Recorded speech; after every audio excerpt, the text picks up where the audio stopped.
Hey guys, welcome back to the channel. This is story about What If Naruto x Zatanna Justice League Part 1. Before I start, please do support for more amazing content and comments for Part 2. Do consider to subscribe my channel and share my video to your friends and check out the description as well. Let's start the video. Nation of Byalia, September 4th, 018 Eastern European Summertime. On a cold summer night in a desert of unknown origin to her, Gan Moors of Mars froze with fright as she couldn't look away at the sight before her. Moments ago, the young Martian had woken up from a rather nasty headache. With no idea how she got here, she realized that she was not in her native home world but the world she pinned for so long to visit, the planet Earth. But the query on how she arrived on the planet was put on hold as she locked eyes with another soul who was wandering the desert. A young human-looking boy with dark hair wearing a black shirt bearing a highly recognizable red sigil on his chest had jumped from out of the sky and landed with an earth-shattering thump as he started to see them again. Wait. The young Martian said slowly. I've seen that symbol. Pointing at the young man's chest, she asked. Are you Superman? That triggered something in the young man's mind as he looked down angrily at his chest before ripping his shirt apart. Looking back at Gan, the boy let out another roar as he jumped back into the air with his hands held out, intending on tackling her down. But he never got a chance. Just as Gan leaped out of the way, someone had stopped the young man from advancing on her by landing right where she was once sitting. Like a flash of lightning, another humanoid appeared out of nowhere, stopping the dark-haired boy in his tracks via a well-placed headbutt.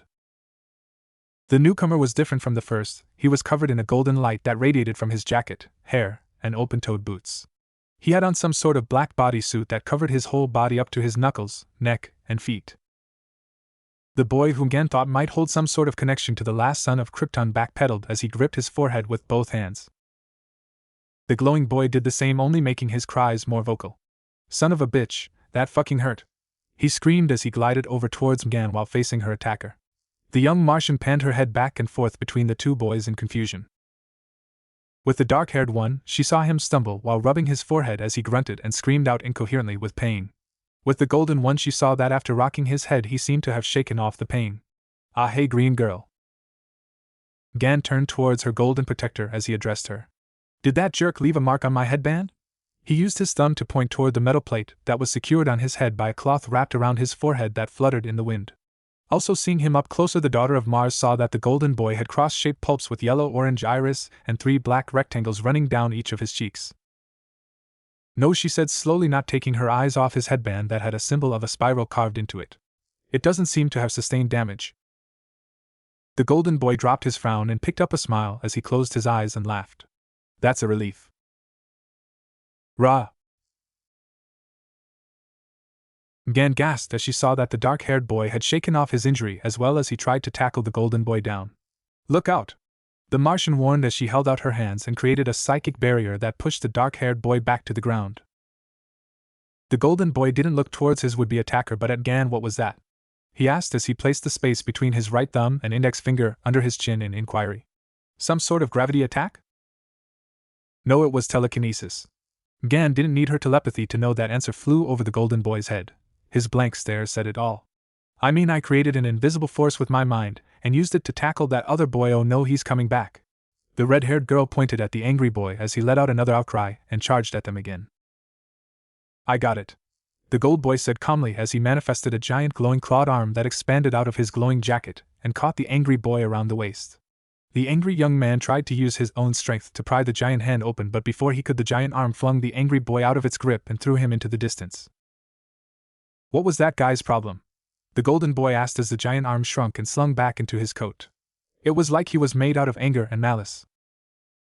I don't know, Gan said as she marveled at the golden boy's counterattack. Are you one of Earth's heroes? Are you a member of my Uncle John's Justice League? No, I don't know anybody named John and I'm not in any league.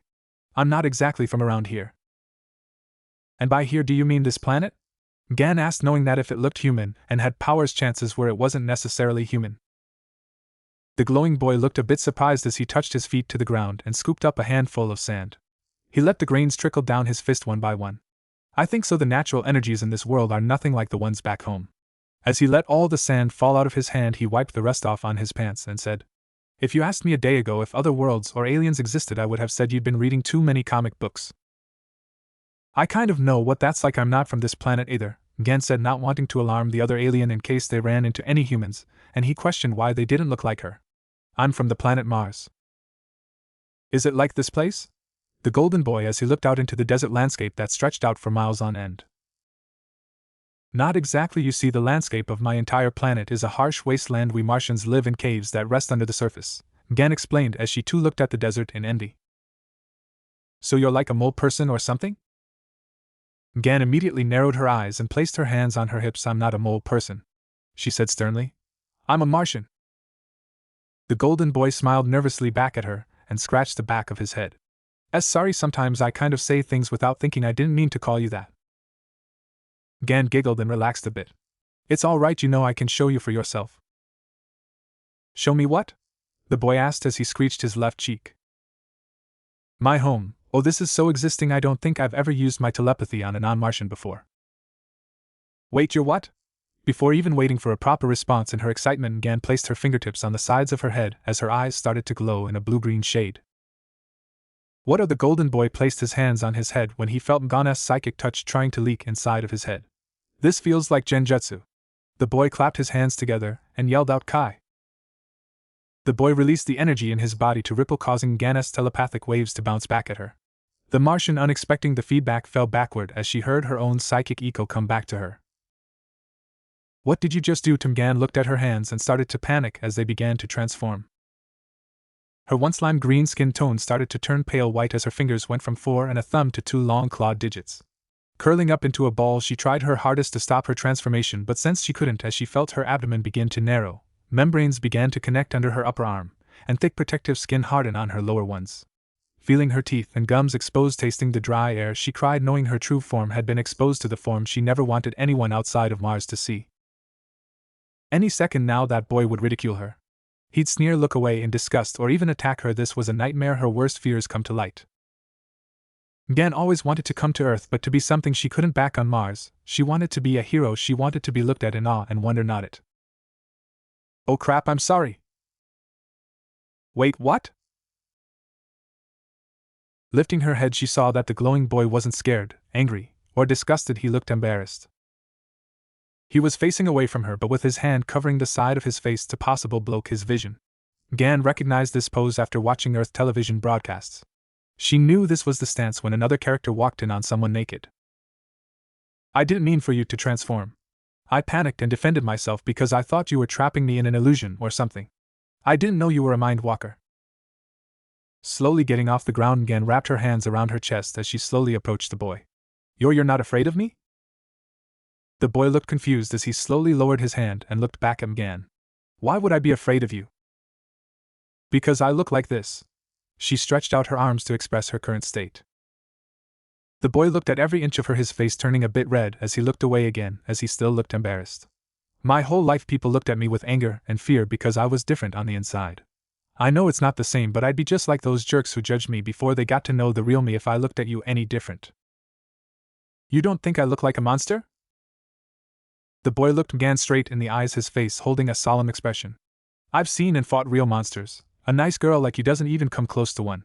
He broke out of the seriousness as he looked nervous again. You are a girl, right? Gan couldn't help but giggle again, which in turn made her radical appearance more comical than it was. What can't you tell? Oh well, it's just maybe you should put some clothes back on, he said, looking away. You're kind of naked. Gan immediately covered herself again and let out a small telepathic ep as she felt the power to shape-shift return to her as she morphed to her green humanoid form, complete with a black body suit and blue cape with cowl. So before you thought I was trying to place an illusion on you? Looking back at her, the boy said. Hey again, sorry about that, it's just before you gave out the same vibe like someone who was about to use a genjutsu attack on me. Would I used a counter-attack that should have just washed it out. I guess on you it bounced back and shorted out your transformation technique. I suppose it did. Gan looked a bit confused. You don't seem all that surprised at my abilities. Have you seen something like them before? Yeah, the boy shrugged. Back on my world we can transform too, like Granny Tsunade. She doesn't like looking like an old woman, so she uses a transformation to make herself look a lot younger. Whatever fears and turmoil Gan had moments ago were replaced with excitement as her eyes lit up. Are you saying that you're a shapeshifter too? The boy smiled as he placed his hands into a hand sign. In a puff of smoke the boy disappeared, and in his place was an exact duplicate of Gan. So how do I look? He said, giving a small twirl to show everything had changed. That's amazing, the Martian said in delight. Did you change all the way down to the genetic level, or is it some sort of illusion that looks like me? Gan's double stopped twirling as he scratched the top of his head while looking up in the sky. Well, it's not like I copied your blood and guts. So yeah, it's like I used my chakra to form a shell around myself that looks like you. With a simple poof, the boy turned back into himself. It's called the transformation jutsu. That's still cool. Who knew that on my first trip to Earth I'd meet another alien with an ability similar to mine? The boy scrunched his face a little and tilted his head to the side. It's not an ability, it's more like a technique. He paused as it looked like something clicked in his mind. Earth, is that the name of this planet? He asked. Yes, but the funny thing is, Gan paused as she felt her head ache a little. I have no idea how I came here. That's kind of like what happened to me, the boy said as he nodded along. I was in another dimension about to seal away a deadly and powerful criminal from my home world when whoosh. All of a sudden I found myself standing in some sort of bug temple not too far from here. Gan massaged her temples a bit and then pinched the bridge of her nose. I don't think that was how I got here, at least I don't think so. I just woke up on that ridge before I tripped down here and ran into that angry earthling. Well, maybe if we look around we might find something that'll jog your memory, and you can help me look for that creep Zetsu while we're at it. Zetsu? Gan asked. Yeah, that's the name of the criminal I was talking about. I was holding on to him when I whooshed here. I think he might be somewhere close. I can't really sense him for some reason, but maybe your mind powers can. Gan thought for a second before she levitated herself into the air. Well, if he's as dangerous as you say, then yes, of course I'll help. The boy looked up and smiled as he too floated up towards her. Great, I didn't introduce myself before. My name is Naruto Uzumaki. Instead of a handshake, the glowing boy made a fist and held it out towards Gan. Having seen this sort of greeting before from her time watching Earth TV shows, she held out her fist as well and connected it with Naruto's. It's nice to meet you, Naruto. I am Gan Moors. On the top of a wayward cliff, a young man a million miles away from home looked down at the barren valley below. Wearing his trademark orange and black jacket that was ripped open over a chain mail undershirt, Naruto Uzumaki squinted his eyes at a small little cabin that sat in the heart of the valley. Closing his eyes, he tried to hold still, expanding his ability to gather the strange planet's natural energies in order to increase his own powers. I can't sense anything, he said to himself, opening his eyes. Either nobody's home or there are people in there, and they don't have any churka because they're probably aliens. Taking a couple of steps back, Naruto ran forward and jumped off the edge of the bluff and aimed his landing on the top of the small shake. Docking on top of the structure without creating an impact or so much as a shift in vibrations thanks to the chakra pumping through his feet, creating a bumper, Naruto crouched down in front of a hole in the roof and looked through it. He saw two occupants in the room, a boy and a girl around his age. The girl wore a mask that covered her face except for her mouth and nose and had long blonde hair that she tied in a ponytail. She was wearing a selfless top that didn't cover her midriff that bore the symbol of an arrow on her chest. She also stylized a pair of combat pants and boots, all syncing in harmony with the rest of her outfit in the same color, a dark forest green. But because the boy was standing right under Naruto, he couldn't really see his face but could make out that the boy had spiky red hair that stuck out of a black bodysuit that covered his whole body except for the top of his head. But while Naruto was looking down at the boy in black, he didn't see a projectile heading right up to him with intent of striking him in the throat. But while his eyes were busy, Naruto's instincts were paying full attention, allowing him to catch the flying object before it slit his neck. Looking in his hand, he saw that he had caught an arrow, a strange arrow that didn't have an arrowhead but some sort of black cylinder attached to it. Who are you? The girl demanded at the ninja as she had another arrow pulled back on a bow that matched with her outfit. The red-headed boy spun around and looked up at Naruto, showing that his outfit didn't cover his eyes and mouth like the girl's. He also had a red lightning bolt symbol on his chest and a pair of red goggles resting on his forehead. Wow, you really do know how to use that thing, the boy said to the girl. Hey, I asked you a question, Whiskers. The girl with a serious look on her face shouted, pulling her bowstring even further back. Or do you want me to repeat myself? Naruto just looked back and forth between the two dwellers in the shack as he let his head, letting out a sigh. Ah man, I was kind of hoping you'd look more interesting, but you guys look completely normal. That statement just made the archer more confused than angry as she lowered her bow. Excuse me? Come, you guys are aliens, you should look weirder. Hell, Grandpa Six Pads had horns and purple skin and he was only half alien. The girl shook her head in disbelief and turned towards the red-haired boy. Do you have any idea what he's talking about? The redhead thought for a second before his eyes widened in realization. Are you an alien? He asked Naruto. I guess. The ninja shrugged. Well, to the people of this world I am. Cool. The boy looked back at the girl. He's just like Superman or John Johns. The girl looked back at the boy skeptically. Not necessary. She looked back at Naruto and nodded at him. What planet are you from? The girl asked. I don't know, Naruto said lowly and slung his head. You don't know?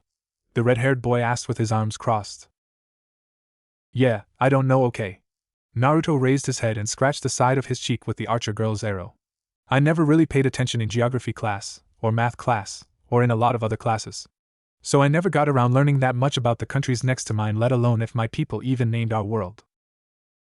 The girl looked a little bit guilty at making the shinobi remember his less than stellar academic record, only to realize she was getting sidetracked from her first question.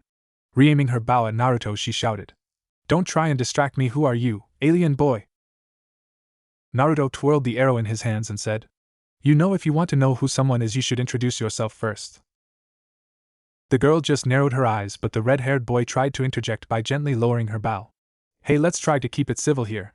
Okay, introductions, I'm Kid Flash, and this is Sis. He leaned forward towards the girl while gently nudging her lightly with his elbow.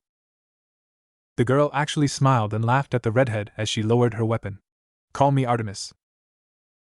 Artemis, how that's cool, goes with the whole Archer theme you got going on. I kind of had my money on your name being Arrowette, Kid Flash said with a grin. Artemis just smiled and poked him lightly in the shoulder. Well, I guess you just lost a bet then, hero boy. She then looked back at Naruto and nodded toward him. And you are?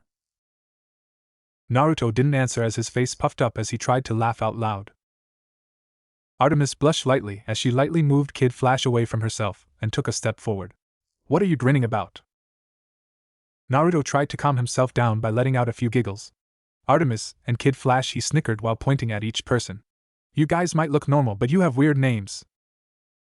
Oh yeah, then what's your name then if it's so normal? Artemis asked half sarcastically. I'm Naruto, Naruto Uzumaki.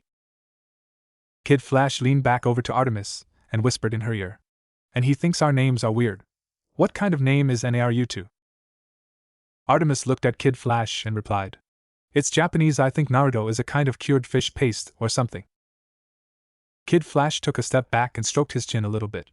An alien with a Japanese name, that's not the most outrageous thing I've heard. I mean, it's a big universe. Statistically, it's possible that some galactic cultures would be close to or the same as others. And then, like a light bulb went off in his head, the redhead smiled slyly as he looked back up towards said alien. Wait, so you were named after a fish paste? Naruto didn't seem bothered or miffed at Kid's remark. He just shrugged. Technically, my parents named me after a character in a book, but the author was eating a bowl of ramen when he came up with the name. But whatever, if I'm going to be named after a food, at least it's a tasty one. I think the universe would really be out to get me if it named me Sprouts. The ninja ended his statement by sticking his tongue out and making a gagging sound.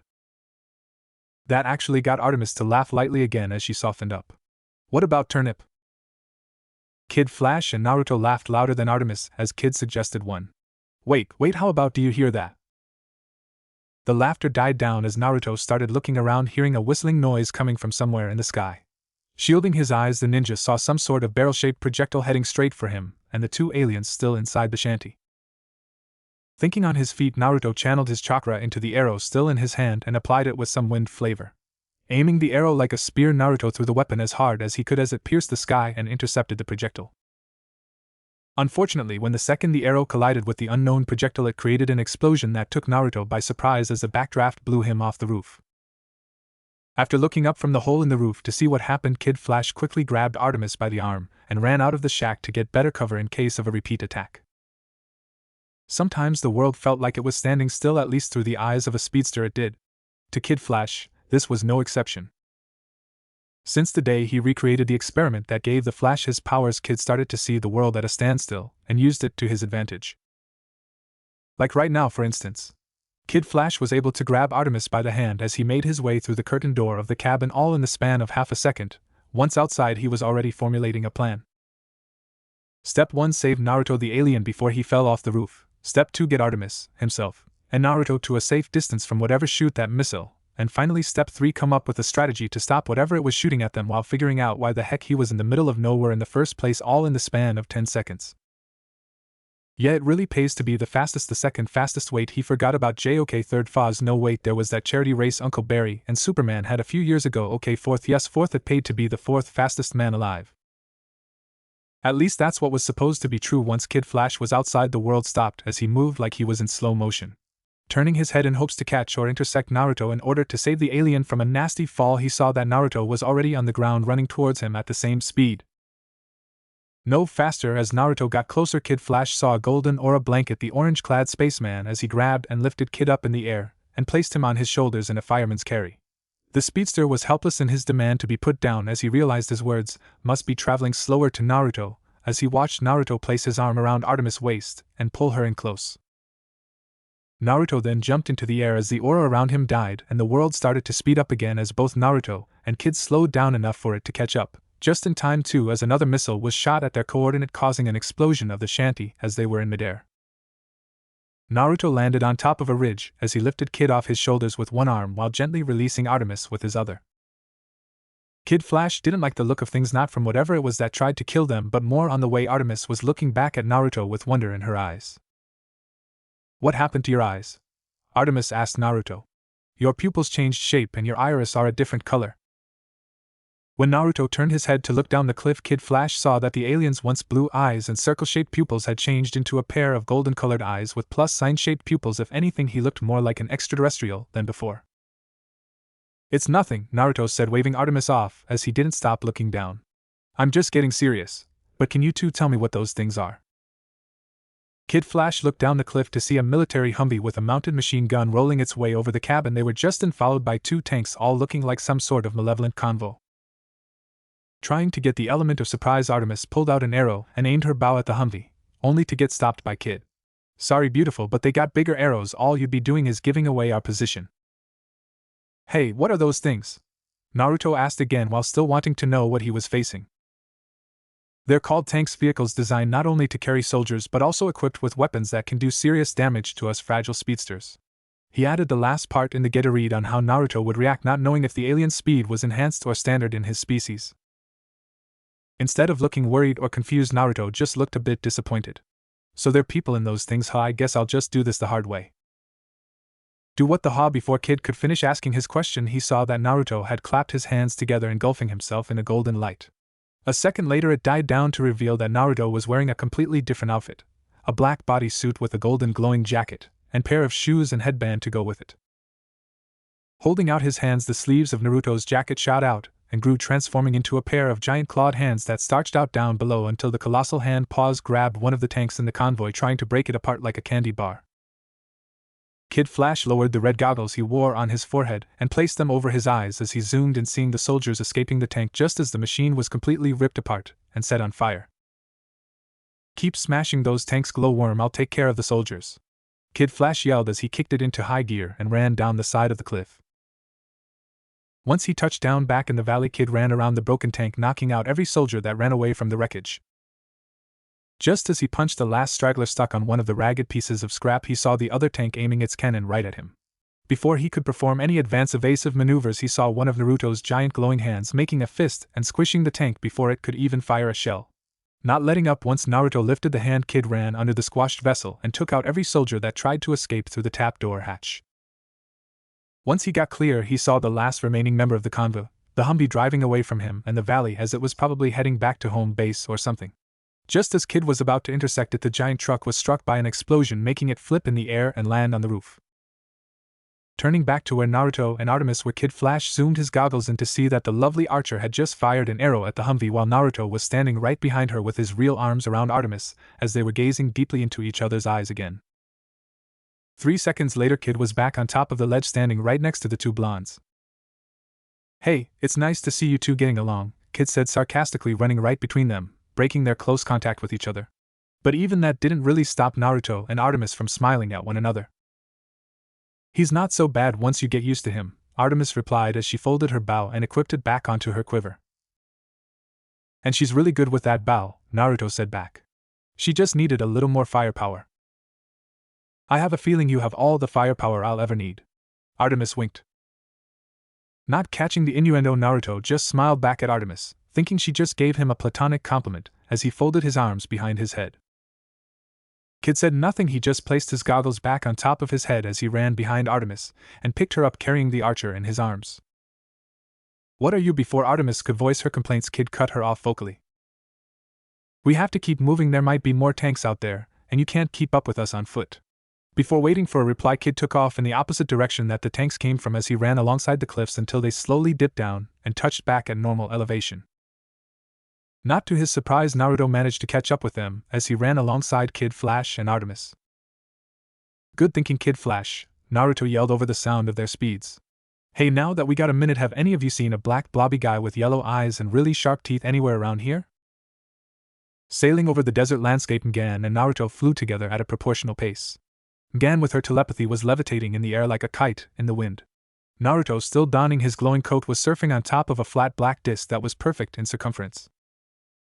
Damn it, I still can't sense him, Naruto swore while he was multitasking by observing the area with his eyes and trying to get a reading on Setsu's chakra. He's the only other thing on this planet that uses chakra besides me. This shouldn't be that hard unless Naruto panned over towards Gan in hopes that his new friend would egg him on to continue. But alas, the semi-amnesiac girl was letting her head sail a little too high among the clouds, so to speak, as she was more focused on marveling the sights rather than helping Naruto find his enemy telepathically.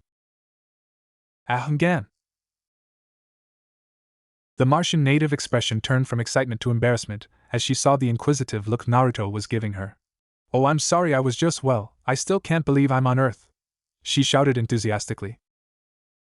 I wanted to come here for so long. She paused momentarily while looking down as they passed a few dried out trees. Even if it's not exactly like the TV signals that I've seen from my home world. Really, what kind of shows do they have here? Wait a second, we're getting off track. Naruto stopped the black disc he was riding on in midair. Gan saw that he stopped and flew over toward her. I know how I ended up here. Someone or something either used a teleportation just or a summoning array to bring me to this world, but we should find out how you got here. Gan nodded as she pointed over where a few barren trees were clinging to life in the harsh environment. The two of them flew over towards the trees as Gan entered a lotus meditation position while still levitating. I'm going to concentrate to reconnect my memories. The Martian closed her eyes as she muttered out loud. Concentrate, remember. She suddenly opened her eyes, revealing them to be glowing in white light. Wow, I wonder if that happens to me when I go into Sage mode? Naruto said out loud as he sat down on his black disc and patiently waited for his new companion to regain her lost memories. After about a minute, Naruto's patience ran dry as he could sit still any longer. So he leaned forward and tried to get Gan's attention. Hey, are you fixed? Get gone? The shinobi waved his hands in front of the meditating young woman. Still unresponsive to his whining, Naruto shifted his feet so he was squatting down on the black disc as he tilted the flying object to get in closer to Gan. Naruto's face was only an inch apart from the Martian's as he took the time to examine the girl up close, noticing the freckles on her cheeks, the controlled breath going in and out from her nostrils, and how soft her lips looked. Hastily, Naruto used the hand he was waving in front of Gan's eyes and reluctantly tried to keep himself from caressing her face because that would be creepy, really creepy. I remember now. Gan cried out in joy, catching Naruto by surprise and causing him to fall off his disc and onto the ground. I'm on a team. She continued to gush out, not really noticing why Naruto was on the ground, but floated over to him and helped the ninja on his feet. Taking his hand to get him back up, her hand snaked up Naruto's arm as she tightened her grip on Naruto. I have friends, and that earthling who attacked us earlier, that was Superboy. Who might be? She trailed off as the ninja noticed that the green girl's cheeks blushed a little as she realized what she was saying was out loud. I need to find him, I mean them. Gan suddenly let go of Naruto's arm as she started to look guilty. But you also need my help finding this Setsu criminal. That's not your responsibility, Gan. Setsu's my problem. Placing his hand on her shoulder, he looked her in the eye and said, I get how important finding your friends is, so you go search for them. If anything, you should warn them about Setsu. He can bend his body to cover a person and control them. So you should avoid touching him and stick to long-range attacks or mind techniques, but I'm not sure that they'll work on him. Gan bowed slightly in gratitude. Thank you, Naruto, I will, but see, the thing is, my teammates, I haven't really. Gan looked worried as she nervously looked over to the side. They don't know about me, what I really look like. And in case I run into any of them, you don't want me to mention it. Gan held her hands together and pleaded. Please, she whispered lowly. Naruto silently held out his hand and formed it into a fist like he did when he introduced himself. Gan, 2 things you should know about me is that I don't run away from anything and I never go back on my word. I promise I won't tell anyone your secret. The resolve in Naruto's eyes plus the empathic aura of confidence and sincerity radiating off of him convinced Gan of his resolve. Thank you, Naruto. And just like before, Gan bumped her fist again. No problem. But if you run into your boyfriend first, tell him the next time he goes all crazy like he did last time, I'm kicking his ass all the way to this planet's moon if this planet has a moon. Superboy isn't my boyfriend, Gan yelled defensively. Oh, Naruto put on an obnoxious smile. Then why are you blushing? He said in an almost sing-along voice. Gan said nothing as she placed her hood over her head in embarrassment and started to fly into the sky. Naruto continued to chuckle before he put his serious face back on. I hope Gan and her friends don't run into Zetsu before I do. The shinobi got back up and pressed on his truth-seeking ball, which was still shaped like a disc, as he continued to comb the desert solo. On another part of the desert, Naruto, Kid Flash, and Artemis were racing across the land trying to get a bit of distance away from the remains of the convoy that attacked them from before. Kid Flash, who was still carrying Artemis in his arms, slowed down and set his passenger down. Naruto stopped as well, letting the speedster catch his breath. Sorry, I'm running on empty. Kid apologized while he had his hands on his knees. Getting up, he unlocked a storage unit on his wrist only to find it empty. I must have been out here for at least 24 hours, otherwise my cupboard wouldn't be empty. Looking at his hands, Naruto debated on whether or not to try and transfer his chakra over to the redhead. But without a chakra network to transfer to, the shinobi thought it'd be safer if he didn't, at least until he understood his new alien friends better. I know how you feel. Before I got transported to your planet, I spent the last day and a half fighting in a war. Both Artemis and Kid's eyes widened at that revelation. Wow, seriously? Artemis asked. Yeah. Naruto nodded, his face void of humor. Truth be told, if I didn't die and got brought back to life a couple of hours ago, I wouldn't have gotten a second wind or even my new power-up, he said, looking down at his six-path mode. Both Earthlings stared blankly at Naruto before staring blankly at each other until they both looked back at Naruto. You died, they both screamed in unison. Yeah, but I got over it. Naruto immediately perked his head up as he looked up and gasped. Look out! Extending his arms, the ninja created two chakra arms that grabbed Kid Flash on the left and Artemis on the right and pushed them away as a falling object landed on top of Naruto. Artemis rolled to the ground and saw that once the dust cleared that the orange alien was holding up the fallen object by the boots, because the projectile was actually a teenage boy, a shirtless teenage boy with muscles. The archer shook her head just in time to see Naruto throw the boy away from himself. Who is that? Kid Flash asked as he zipped over to Artemis, checking to see if she was all right. I don't know, but he looks pissed off at Naruto for some reason. It was at that moment the shirtless teenager who was growling at Naruto charged forward, intending to take him out. Not backing down, Naruto charged forward as well as the two opponents caught each other in a standstill with their hands interlocking with one another, using their proportionate strengths to overpower the other. Dude, what did you do to get tall, dark, and snarling to get so angry with you? Kid asked, cupping his hands together to yell over to the confronted ninja. I didn't do anything, Naruto yelled while finding his opponent to be matching his chakra-enhanced strength. Maybe he just doesn't like aliens. Artemis nodded Kid to get his attention. Come on, Mr. Good Guy, we have to help him. Kid Flash nodded as he ran over to the dueling juggernauts and started to assault the shirtless monster with a series of rapid punches to his back and ribs. After a few seconds, which amounted to at least 100 punches, Kid Flash immediately stopped and started shaking his hands like a cat trying to shake off water. Man, that stings. Naruto's opponent broke his glaring contest with the ninja and started to give Kid the stink eye when he panned his head over towards the fly buzzing behind him. Ah, take that, Kid said weakly. Hey, handsome, a voice called out, getting all three boys to look over towards the left to see Artemis aiming an arrow right at the shirtless wonder. Say cheese. The emerald girl let the arrow soar in the wind, letting it collide right into the angry half-naked teen's face. The arrow exploded when it made contact, as it had been a smoke screen projectile. Kid pivoted back, not wanting to get covered in the dust, only able to make out the sounds of grunting and psychically force blows through the smoke. A few seconds later, the dust settled, showing that Naruto had managed to end the stalemate somehow by placing his opponent in a headlock. Quick, Naruto, give him a wet willy, Kid suggested, getting a "you got to be kidding me" look from Artemis. What's a wet willy? Naruto asked while he struggled to keep his grip on his opponent. It's where you lick your pinky finger and stick it in his ear, Artemis explained while rubbing the bridge of her nose. That's gross, I'm not sticking my fingers in his dirty ear. Looking down at the dark-haired boy, Naruto smiled wickedly. Besides, I have a better idea. Naruto quickly let go of the arm on the outer hold of the shirtless boy's head and raised it to the sky while he called out his attack. Sage Art. A glowing blue sphere materialized in the palm of his hand before it started to have black tribal-looking marks speared all over the orb. Magnet release Rasengan. Naruto rammed his attack on top of the dark-haired boy's head. But before his jutsu was completed, the shirtless wonder managed to shift his stance, lifting Naruto up in the air right as he jumped into the sky with Naruto still holding his head. Naruto broke away from his hold and landed back on the ground right next to Kid Flash and Artemis.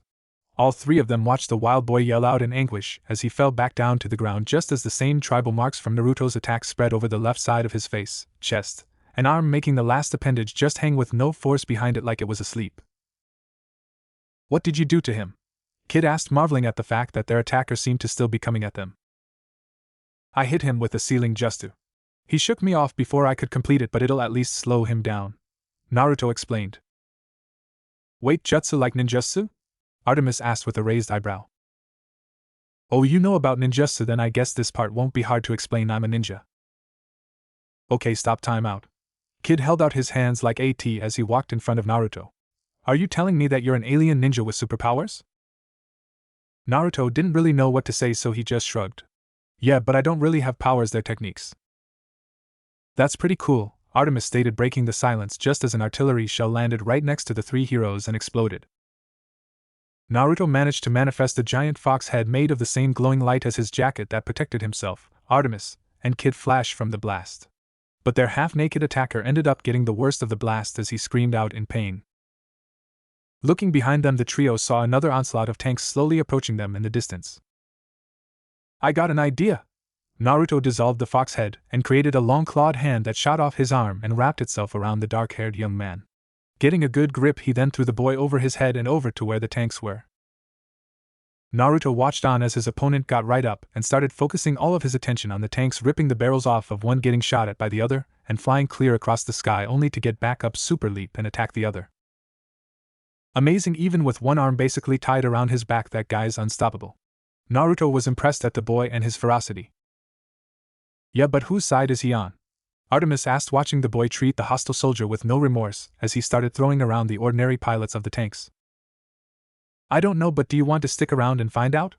Kid asked, his face showing that he wanted to hightail it out of the hostile area. "I kind of do." That statement alone earned him another series of looks of bewilderment from both Artemis and Kid Flash. "What? I want to fight him for real to see who's stronger." "Okay, let's put it to a vote," Kid said, sounding atheistically sarcastic. "Who wants to stay and watch round 2 of Naruto and the crazy half-naked guy wrestle each other?" Surprisingly, Artemis was the first one to raise her hand to that proposal, getting a shocked reaction from the redhead speedster. "All I heard was wrestling and half-naked." Naruto suddenly scrunched up his face in disgust when he got what Artemis was getting at. "On second thought, let's get out of here." Not being told twice, Kid Flash quickly grabbed Artemis and held her in his arms before taking off in a random direction, following the same speed Naruto followed in pursuit. As Naruto and Kid ran together down a dune, the speedster inadvertently tripped, causing him and Artemis to tumble. Only after one roll on the ground, they were both immediately caught by 2 giant glowing beast hands, courtesy of Naruto, who flashed them a smile and a thumbs up. Once Naruto ran down the dune, all 3 teens looked up just as 2 flying objects passed over them. "What are those things, birds?" Naruto asked as he placed his real hand over his forehead to clear his vision. "They look like drones," Kid alerted as the 2 planes doubled back and locked their sights on the trio.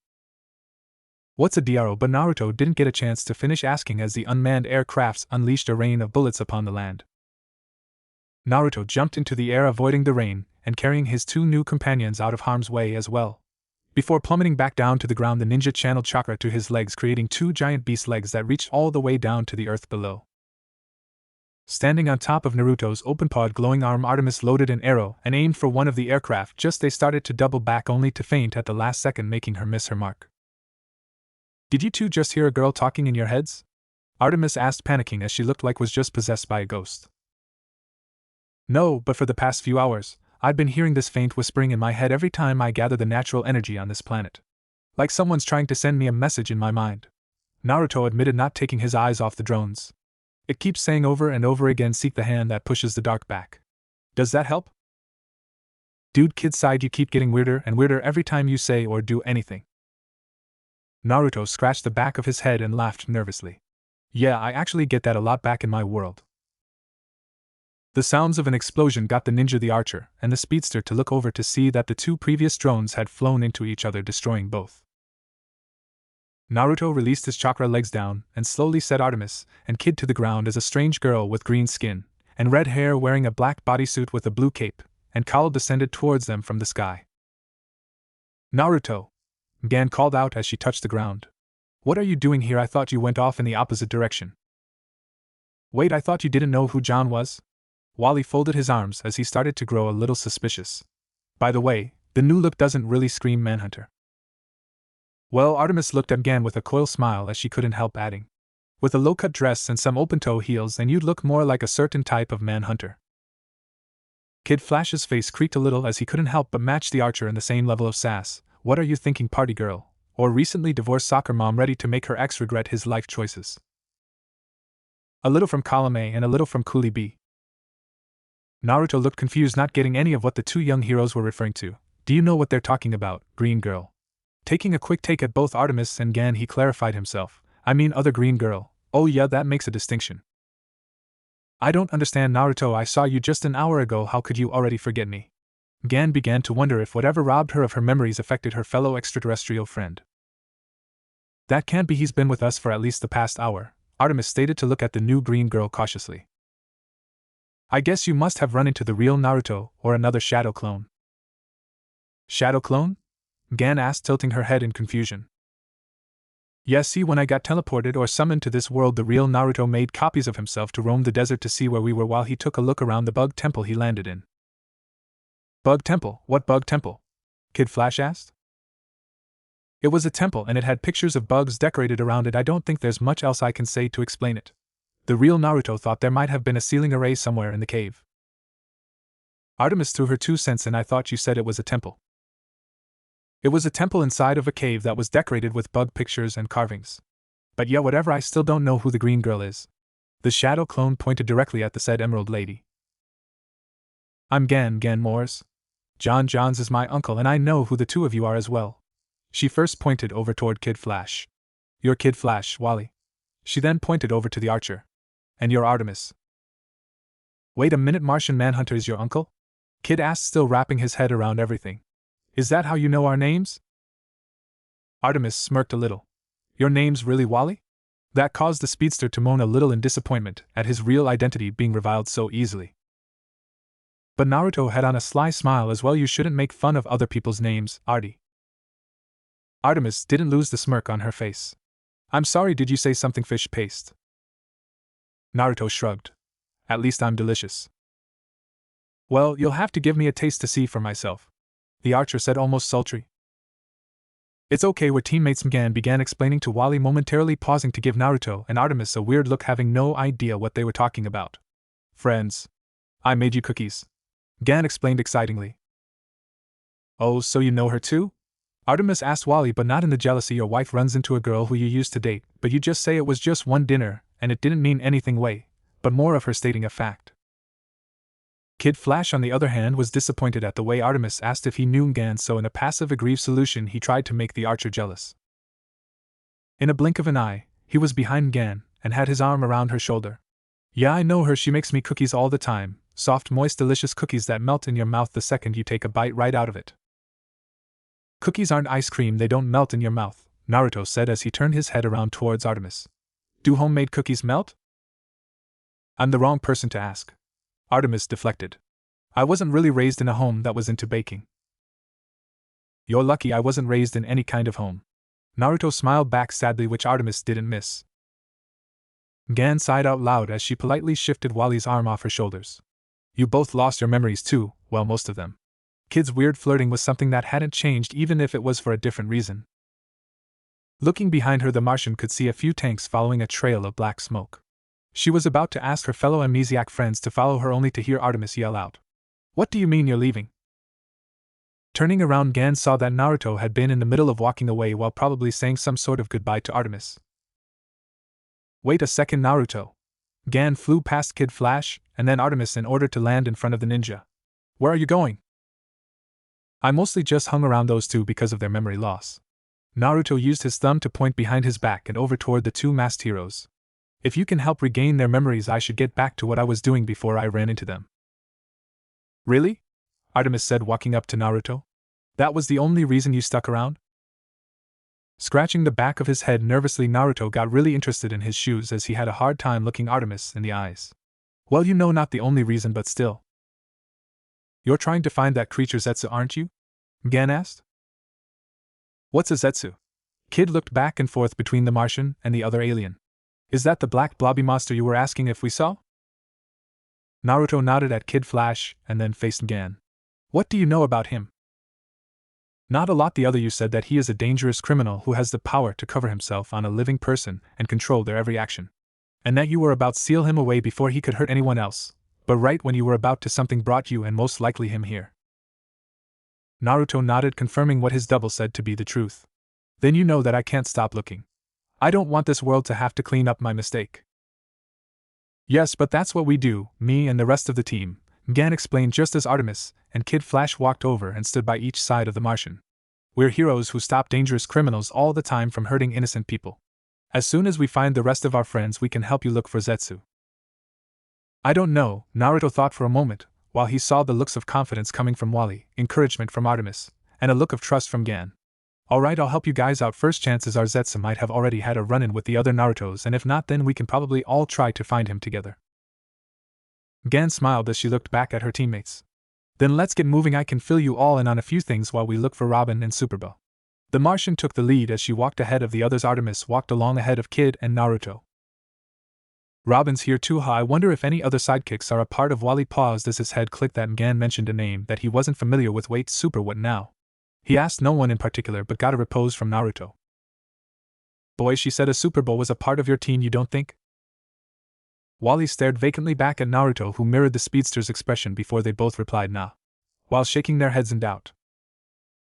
The sun had set completely once again in the Byalia Desert as the temperature dropped dramatically from boiling hot to breezy cool. But for one unfortunate soul, even with the change in climate, the landscape was still too harsh for his physiology. K-Alpha Lambda Delta Upsilon Alpha Mu, or known to his friends on the surface world as simply Calder Weary, opened his eyes as he heard the sound of metal clinging over and over again in some sort of melody. He felt the dry sting of his parched throat radiate in harmony with the pain he felt all over the rest of his body. As the young Atlantean looked straight up in the starry sky, he noticed something even stranger than walking up in the last place he should have been on the surface world. The stars were moving. Or more especially, something was moving his body, and he was just watching the stars going past himself. Gradually, he turned his head over to the side to see someone walk alongside his moving body. It was another teenager with spiky yellow hair wearing an orange and black jacket over a worn-out chainmail undershirt. On top of his chainmail, he had some sort of golden median around his neck that clanged against the under armor every time he took a step. As he walked, the stranger didn't stop turning his head in every direction, looking very vigilant as he walked parallel with Calder HM as if he was expecting an attack. Where am I? Calder harshly gasped out, nearly choking on his own words. Oh, finally, I was hoping you'd wake up soon. I've been dousing you with water every 10 minutes to try and get you to come around. The yellow-haired stranger shouted atheistically as he held out his hand. Calder watched on in awe as the orange-clad teen managed to somehow materialize a sphere of water in his hands. I do not understand. Are you a sorcerer? The boy held the ball of water close to Calder's face, offering him to drink it. While the dried-out Atlantean slowly drank, the other teen answered his question. Sorcerer, like a magician? I didn't think guys like that were real, only in stories. As Calder swallowed the last of the water orb all in one huge gulp, he panted, letting the liquid circulate through him. Something is different, that did not taste like fresh or salt water. Yeah, sorry about that, the orange kid said as he crossed his arms and closed his eyes. The water was made from my chakra, so it's not as potent as the real deal. But it should be enough to sustain you for a little while longer. Thank you for your kindness. I cannot seem to recall how I am out here on the surface world or for what purpose. But if I continued to inhabit this desert tundra without getting rehydrated, I fear I would not be able to survive that much longer. The boy nodded and started walking again, somehow causing the stretcher that Aqualad was floating on to walk along with him again. Before you said that you were not a mage, yet you were able to create a ball of water in a land with such dry air. How is that possible? Oh, that was just a ninjutsu. I know I'm not magic, just a ninja. Calder stared back at the stranger in silence before saying, I was not aware ninjas wore such colorful clothing. Really? The stranger said. I just wear whatever I want, and orange is my favorite color, so a lot of my mission clothes are like this. Even though Calder thought the boy's statement wasn't very tactical, he laid silently, not wanting to contradict someone who apparently was rescuing him. Slowly lifting his head up, Aqualad saw that the stretcher he was on was actually some sort of black disc that was levitating him in the air while it followed his savior along. Something is very wrong here. Why am I wearing a uniform with a darker shade than usual? Calder HM said, having seen what he was wearing. I don't know, the stranger said honestly while shrugging. I thought with those sword handles sticking out of your back and that weird symbol on your belt you might be a ninja on this planet, but I'm guessing you're not, otherwise you wouldn't have called my water release Rasengan a magic trick. Laying his head back down, Aqualad said. You are correct, my friend, I am not a ninja. I am. Wait a moment, did you say on this planet? Oh yeah, I guess I forgot to mention it, I'm from another planet. The orange ninja alien pulled out a fist and pointed it closer to Calder. I'm Naruto Uzumaki. Calder HM looked back in silence again before slowly raising his own fist. I am Calder HM of Atlantis. It is good to meet you, Naruto Uzumaki. With a quick fist bump, Aqualad set his arm back down beside himself.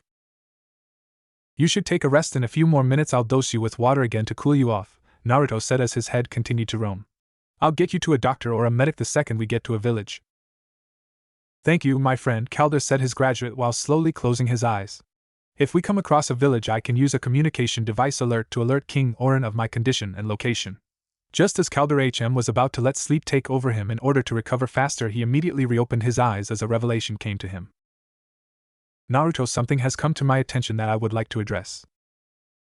Okay, sure, what do you want to talk about, Calderama? Aqualad sighed. You may just call me Calder if it's easier for you. Oh, thanks, Calder. What was your question? It seems that in my wearily state that my mind automatically had me speaking in my native tongue, Atlantean. Okay, so you were talking in your home language, what's the big deal? Naruto shrugged. The deal is, if what you say is true, that you are from a different world, how exactly have you been able to not only understand me but speak back to me in Atlantean? Naruto responded instantly by letting out a burst of giddy laughter as he held up the gold medallion around his neck. Wow, that uncle in the fancy suit was right, I didn't even notice. Notice what? Naruto let the medallion go as it dangled back on his neck and continued to cling. Well, it started when I was looking around this bug temple. I think I see something up ahead, come on. Standing on top of a small hill, Kid Flash was the first to make it over towards the area. Gan could sense Robin's location. With his red goggles over his eyes, Kid zoomed in to see one of his fellow teen heroes taking on a squad of Byaolian soldiers by himself. A moment later, Artemis, Gan, and Naruto made it over to the speedster, watching the boy wonder taking on the armed men. Enough, open fire, one of the soldiers commanded as the rest of his squad aimed their rifles at the masked hero.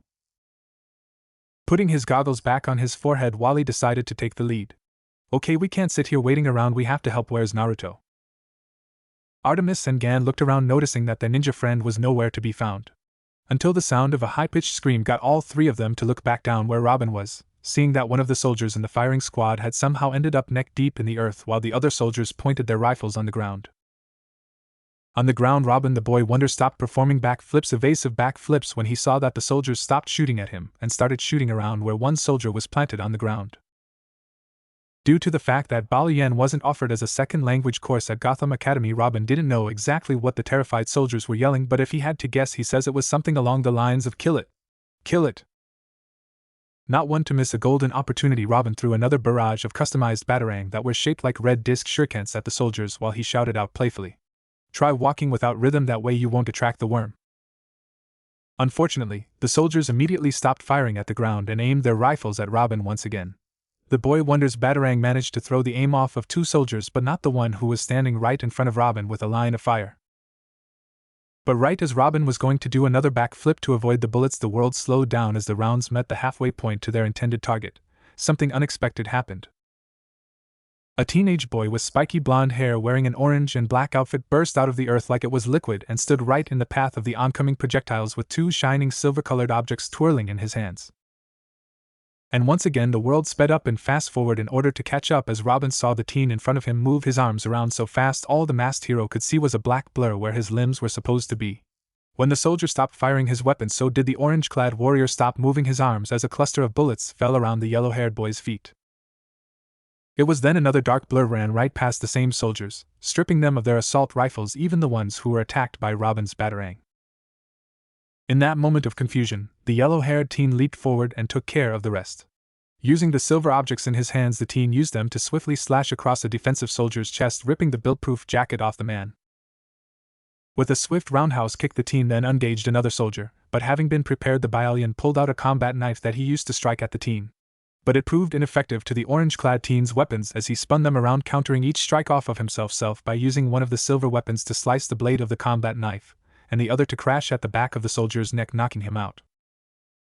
Coming across the last soldier, Robin ran over to get a closer look just in time to see the look of determination on the yellow-haired teen as he calmly but quickly walked over to the last soldier, who pulled out his sidearm, a black service pistol that he fired at the approaching teen. Using one of the silver weapons to quickly deflect the bullets, the boy instantly threw the other glittering sterling weapon at his attacker, as it sailed straight across and into the barrel of the gun, cutting through it, and still having enough momentum to jab itself right into the soldier's bicep, knocking him off his feet and to the ground. Turning to his right side, Robin saw another group of oncoming soldiers getting disarmed by the same dark blur as before, right as it slowed down just in time to deliver haymakers to the enemies, knocking them out. The blur turned out to be Kid Flash, who was sporting a darker uniform than usual. Getting a sense of danger lurking behind him, Robin spun around with the intent of throwing some smoke bombs at the soldiers coming out behind him, only for the two soldiers to get knocked out backward by an invisible force. Turning back around, Robin saw a green-skinned girl floating in the sky, having seconds ago become visible as she smiled and touched onto the ground. One of the smarter of the soldiers knew when he was outmatched and tried to hightail it out of there and back to the mobile HQ unit, only to get stuck in the back by a bola that was hidden within an impact arrow. With the entire brigade of Byaalian soldiers taken down, Robin sighed in relief as he walked over towards Kid Flash with a high five. "Kid Flash," he greeted his fellow sidekick. "Man, it's good to see a familiar face." "Hey Rob, memory loss?" Kid asked, pretty sure his fellow hero was having the same troubles as the rest of them were. 6 months. Let's hog-tie these creeps and compare notes," Robin said as he pointed over toward all the knocked-out soldiers. "Sure, but I think I should introduce you first." Kid pointed over towards the green-skinned girl first. "This is Miss Martian Manhunter's niece." Kid then pointed over toward a blonde-haired girl wearing a green uniform.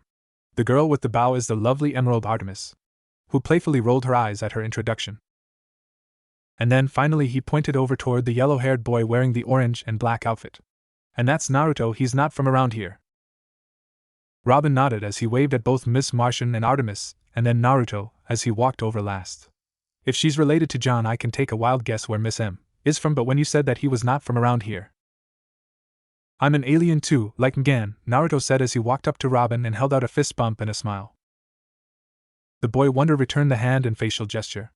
"Wow, that's pretty cool. But I got to ask, what kind of knives did you use to take out those soldiers?"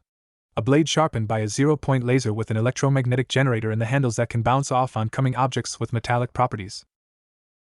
Naruto looked back at Robin with his head tilted to the side. "Electro-manga what?" "No, I just used this." He dropped into the acrobat's hands one of the weapons that he used against the soldiers. Wanting to know what Naruto brought into battle, Artemis and Kid Flash looked over from one side of Robin's shoulder, while Miss Martian looked over the other. All four heroes looked down at Robin's hand to see that the weapon Naruto used was.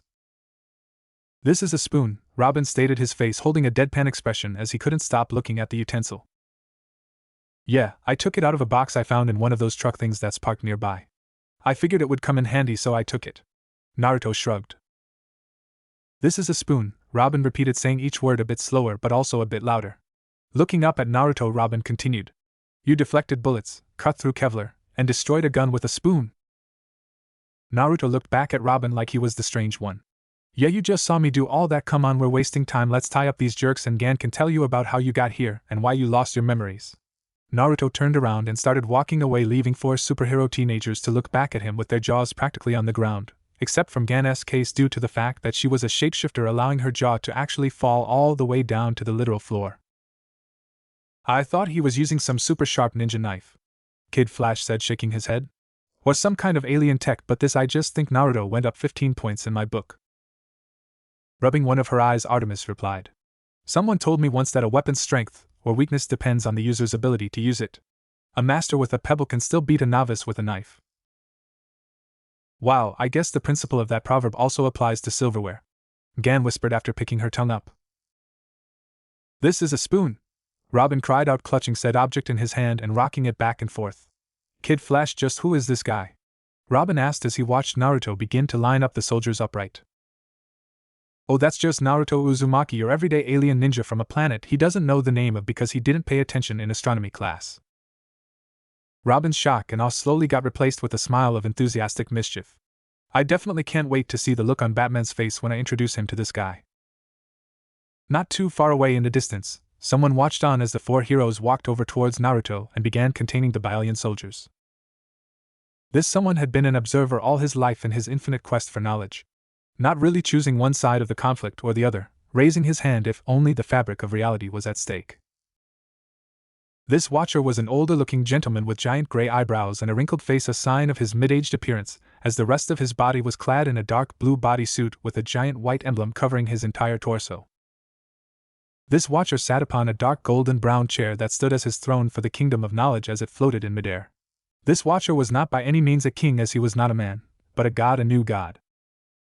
Fascinating, isn't it? The new god said as he rested an elbow on his chair's armrest and propped his chin on his hand. Less than 24 hours on an alien planet, and he's already managed to gain some sort of friendship with the locals. Humph, if it wasn't so cosmically possible, I'd say the boy had some form of that equation somewhere in his head. Without breaking his observation, the new god raised his voice slightly as he spoke to the figure standing on his left, who was walking towards the 5 teenagers in the distance. I wouldn't if I were you. The mysterious figure stopped in his tracks as he turned around to the new god as if to say, why not? With just his eyes moving, the new god looked back at his latest in a very long line of, for a lack of a better term, passengers. Even right now the boy and his shadow clones are searching for the creature known as Zetsu. If you walk away any further from my Mobius chair, its shielding won't hide your chakra from the boy's search. If he were to sense your chakra now, I have no doubt he'd drop everything to find you. But I don't understand, Metron. The voice of a middle-aged man said as the shadowy figure turned back and looked over the horizon. Isn't this the reason you brought me here, to convince him to find a way home and just leave Zetsu to the champions of this world? Lifting his head, Metron punched a few keys on his mighty chair as a holographic screen projected from the armrest.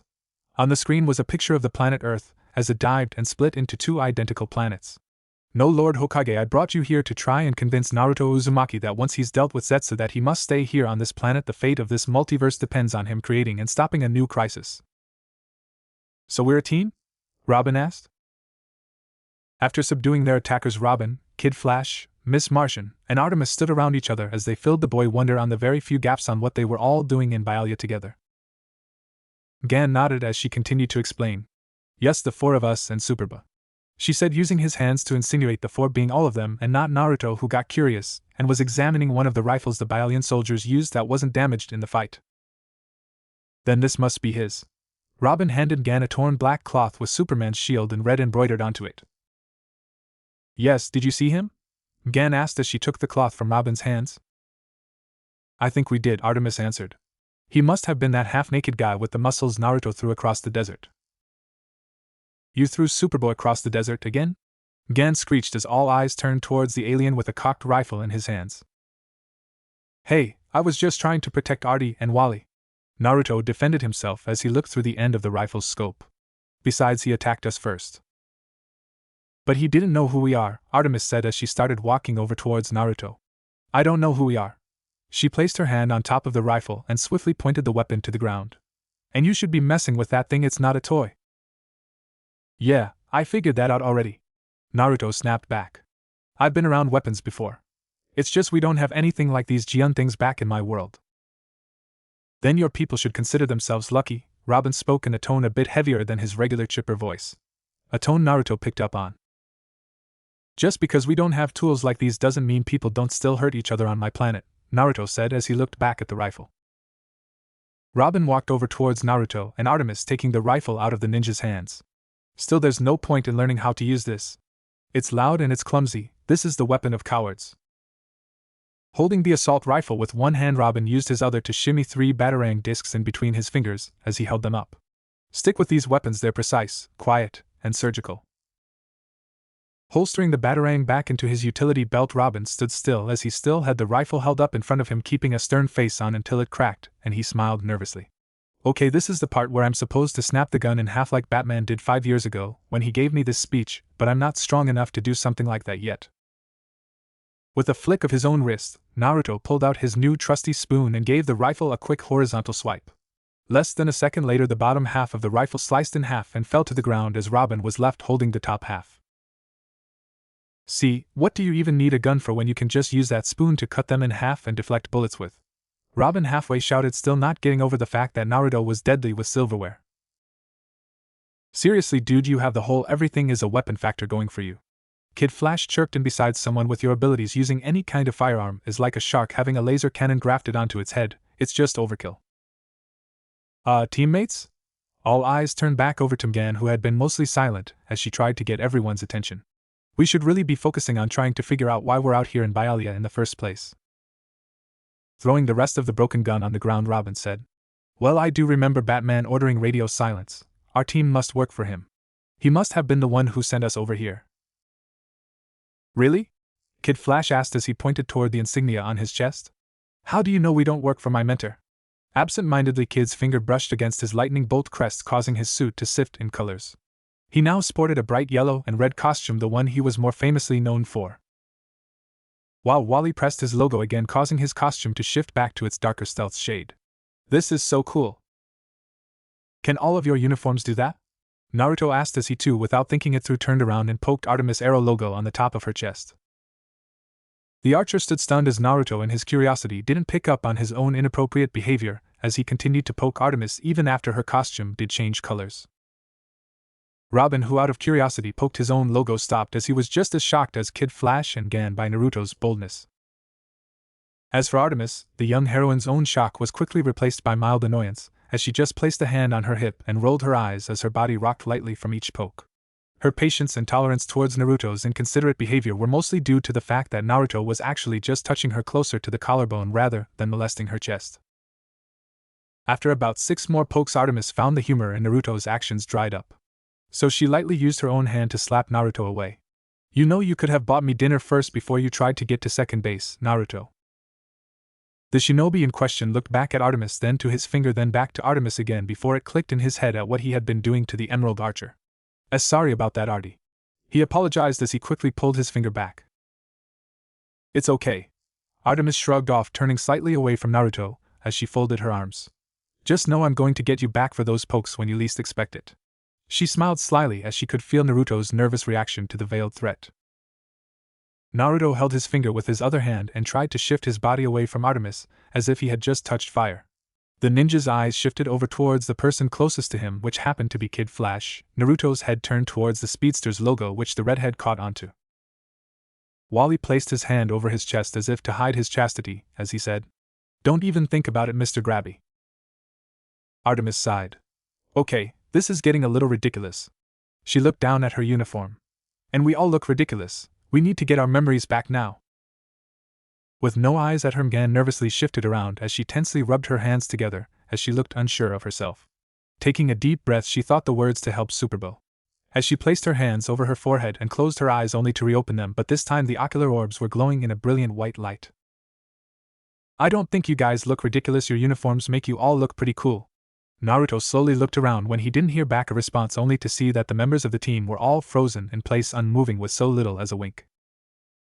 The slightly panicking Naruto quickly scanned the area, trying to find out if an enemy's attack was the cause of his new acquaintance's paralyzing, only to ease slightly when his eyes locked onto Miss Martian's glowing ones. In the back of his mind, Naruto remembered before the green-skinned girl introduced herself when those drone things were attacking Artemis, Kid Flash, and himself. Did you two just hear a girl talking in your heads? So was that it? Gen was like a member of the Yamanaka clan and had some sort of natural version of the mind-body transmission technique. Well, it would explain why the others weren't moving. The green girl must either be in their own private mindscapes trying to heal their brains in order for them to get their lost memories back, or Gen must have pulled Artemis, Wally, and Robin into her own mindscape and is trying to fix them all at the same time. Either way, Naruto decided to wait patiently, intending on keeping his promise to stay with the heroes so they could assist him in tracking down Zetsu as soon as their minds were restored. The ninja's eyes drifted over toward the surplus of weapons Robin had disarmed from the Byaalian soldiers when Naruto and Kid tied them up before. Walking over to the pile, Naruto squatted down and started to examine the weapons, deciding it was a better use of his time to get some idea on how the people of this world fought, or at least the ones without special abilities or techniques. Foregoing the assault rifles, having already been told that they were basically nosy and useless for his style of fighting, Naruto pawed through the others. The first is the strange pineapple-shaped explosive. The shinobi found the bomb to be rather useless, seeing how it was no better than an explosive note. No, that wasn't right. An explosive note was better. Usually only the user could ignite them while being at a considerable distance. Plus, in order for the metal pineapple to work, Naruto saw that you had to pull out the cling metal key on the top and quickly toss it at the intending target. Tossing the explosive without a care in the world over his shoulder, Naruto scanned the other items. The next one was an assault knife. While it was pretty stupid looking, just by feeling the weight in his hand, the orange ninja could tell it wasn't meant for throwing, and at close quarters combat, Naruto could just use any other metal object like a knife thanks to a little wind-flavored chakra. This time Naruto didn't even put in the effort of tossing the weapon over his head, and just flicked it to the side, not even seeing where it went. The rest of the cache wasn't any different, more grenades, knives, and different varieties of rifles, that is, until something interesting caught his eye. It was tools shaped just like one of the rifles except a lot smaller. Picking the weapon up by its wooden-coated brown handle, Naruto guessed the firing cannon was a more handheld version, seeing as he only need one hand to hold it. Naruto examined it closer, noticing that its barrel was a lot shorter than the rifle's, even after accounting for its proportionate size. The main body of the weapon seemed to hold some sort of cylinder-shaped body that popped out when Naruto pressed a small lever located on the side of the weapon. As the cylinder opened out, he saw that it contained 6 small vacant chambers. Looking around the pile, Naruto spotted a glittering golden-colored object that kind of looked like a lipstick container, only smaller. Picking the piece of metal up, he felt the cool copper against his fingers and ran the small projectile under his nose. He quickly pulled it away when he detected the faint smell of black powder resonating within the ammunition. Turning just his head over his shoulder, he saw that Gan still had the others under her influence, telling Naruto he still had a few more minutes to quench his curiosity without receiving another lecture on guns. Placing the single bullet into a chamber, Naruto closed the cylinder into the gun's main body and got back up. Looking at his surroundings, he could see a large rock only a few yards away from him, just goading the ninja into testing the weapon on itself. Placing the gun in one hand while he aimed it forward, Naruto squinted as he ran a finger on the gun's trigger. Holding his breath and counting down in his head, he braced himself and squeezed. Okay, 3, 2, Oni. Click. Nothing happened. Looking back at the gun and giving it a few shakes, Naruto tried again. He aimed and readied himself again, counting down. 3, 2, 1. Click. What the hell? Naruto still found he couldn't get the weapon to work at all. Stupid piece of crap. He screamed while waving the weapon around in his hand. During his impatience of flaring the dangerous weapon over his head, Naruto moved his thumb around the back of the weapon, placing the opposable appendage on top of the gun's finger grip, when suddenly he heard the piece of metal click. Stopping his temper tantrum and looking at the top grip, he realized that it wasn't any sort of grip or harness at all, but some sort of loading mechanism. He pulled it again slowly as he saw the cylinder move and arranged itself alongside the barrel. Huh! Maybe the stupid thing will work now? Aiming the weapon one final time, Naruto held his breath locked onto the slightly large rock and counted down. 3, 2, 2.5, 1. Pop. The sound of the weapon firing rang in Naruto's ear the same way a firecracker did as his hand was pushed back slightly. Smoke exited out of the gun's barrel as a small piece of metal fell out of it, and a small projectile lodged itself into the body of the boulder. Naruto tried to hold up best as he could, but couldn't help but display a frown at how disappointing his little test turned out. With the gun empty of its soul round, Naruto threw the small handgun back into the pile and started to walk towards his test target. Getting close to the rock, the ninja pulled out his new spoon and used it to dig out the slug, murmuring under his breath, "I could have spat that stupid pointy thing from my mouth, and it would have made a better shot." But just as he yanked the small piece of brass out of the stone, a signal went off in his head, alerting him that someone was approaching his still petrified friends, someone with chakra. Flicking the bullet out of his hand like a coin, Naruto quickly hustled back towards his new alien company. Seeing that his literal shot in the dark hadn't interrupted Gan's mind meld session, the shinobi stood out in front of the Martian with his spoon flipping through his fingers, ready to defend from whatever threat might be coming. Wait a minute. Besides, Zetsu, Naruto was supposed to be the only thing with chakra on this planet, so that could mean that the person approaching was... Hey, me! Naruto sighed in relief when he saw it was a shadow clone that had been the one he sensed as the doppelganger walked beside a truth seeker ball shaped like a disc that floated right alongside him. The spoon-wielding Naruto noticed two things amiss with the shadow clone. One, he had a passenger riding on top of the truth seeker disc, and two, the clone had some sort of gold medallion hanging around his neck. Who's he? The Naruto with the spoon asked as he pointed at the sleeping dark-skinned young man who rested on the disc. A new friend. Who are they? The medallion Naruto asked as he pointed at Robin, Gan, Artemis, and Kid Flash were standing still, zooming out as they had their brains put back together. They're my new friends too. So which one are you? The spoon Naruto asked. The one who headed east or the one who stayed in the temple? The medallion Naruto walked over towards Mgan and the others as he closely inspected them like they were all pieces of some sort of modern art. Oh, I'm the one who stuck around in the cave, and you'll never guess what happened in there. The spoon Naruto had his own curiosity as he bent down and did a once-over at the sleeping young man on the disc. Did you find Zetsu? The medallion Naruto was just getting up close to Mgan's face with the temptation to poke the young woman on the nose when he pulled back and said, I know you didn't manage to find him, did you? No, I didn't. The spoon Naruto got up and continued. I ran into these guys and tried to help them regain their memories. The green girl Mgan promised that she and the others would help us look for Zetsu. Apparently they're like some sort of group who go after and capture the criminals and monsters in this world in order to bring them to justice. So why aren't they moving? Medallion Naruto asked, continuing to look at the aliens much closer. They had their memories wiped, so the green girl is trying to fix them. She's a mind walker. Oh, and don't stick a wet finger in their ears. Medallion Naruto gave his double a say what look. Why would I do that? It sounds gross. I don't know. Spoon Naruto shrugged. Apparently they do that here to their enemies or something. Okay, but wait a second, you said before that these guys hunt down bad people or something. What are they, superheroes? He asked, having the original Naruto's memories of reading mangas about superpowered characters saving the world while wearing colorful costumes. The spoon Naruto stared blankly for about 5 seconds before the rusted gears in his head started to turn. Holy shit, they are superheroes! He yelled, finally realizing why his new friends were dressed with masks that fully concealed their identities. Wow, you're so stupid you didn't even realize these guys are superheroes? Medallion Naruto shook his head in disbelief. That's so pathetic, some of them are wearing capes. I'm not stupid! Spoon Naruto screamed as he pointed down at Medallion Naruto's resting friend.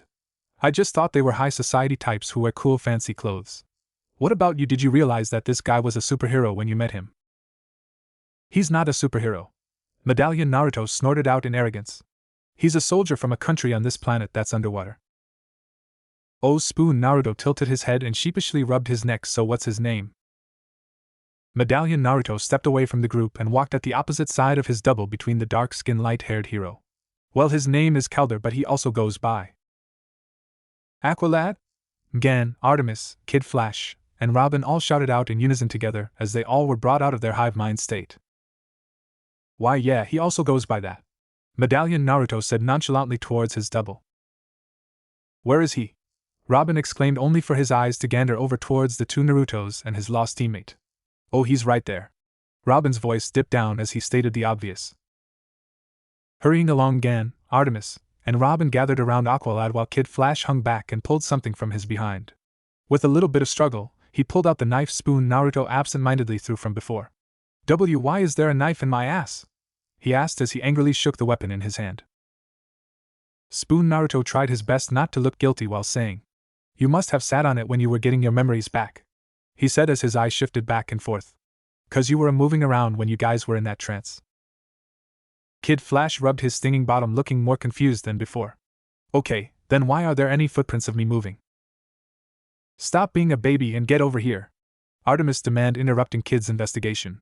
You're supposed to heal fast, and that only looks like the tip punctured anything.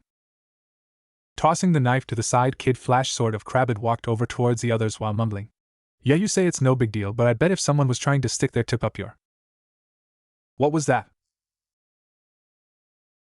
I didn't say anything, Kid shouted while he reached the others with his hand, trying to trinket the low-level flesh wound. Wow, so you really can make duplicates of yourself, Gan astonishingly stated as she gave the medallion Naruto a once-over, trying to see if this Naruto was the one she met before. See, now that's what I'm talking about, Medallion Naruto said as he stared back at Miss Martian. You look like a real alien.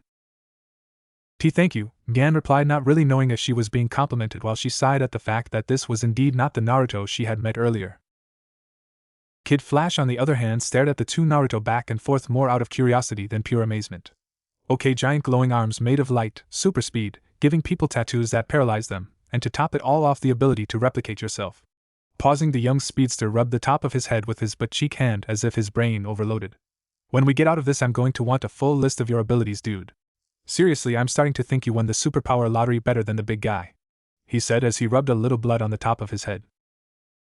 Medallion Naruto didn't really give Wally much of a response as he merely shrugged and went back to admiring Gan's appearance, but Spoon Naruto replied back by sighing.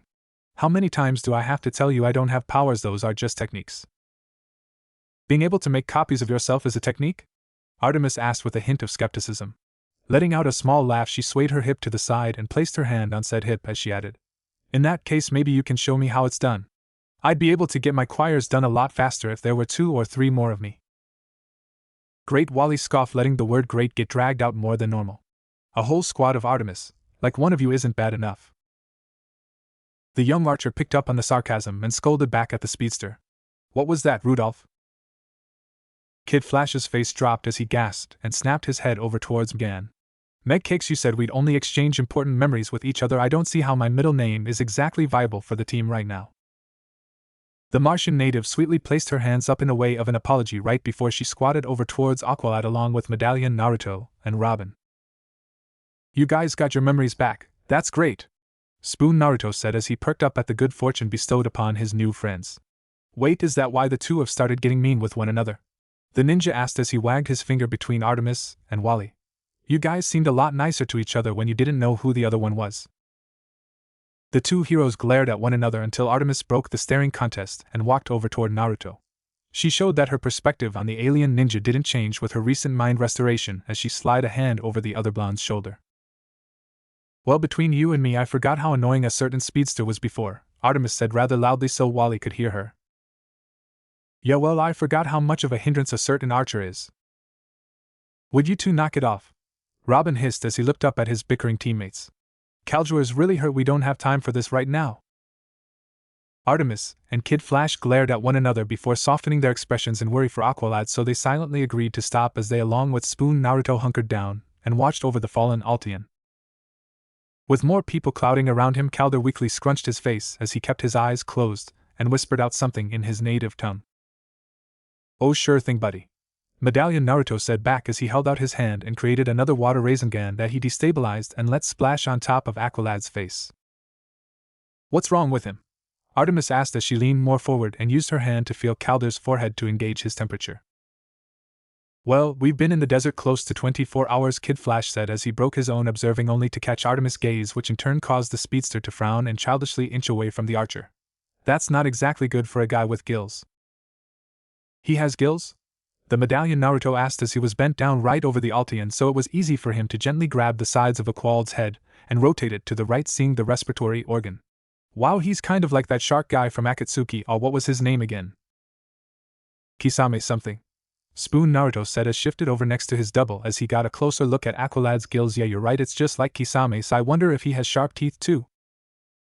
Before anyone could say no, Medallion Naruto grasped the bottom of Caljua's chin in order to pry the Atlantean's mouth open, only for the dreary fish boy to weakly try and swat Naruto's hand away.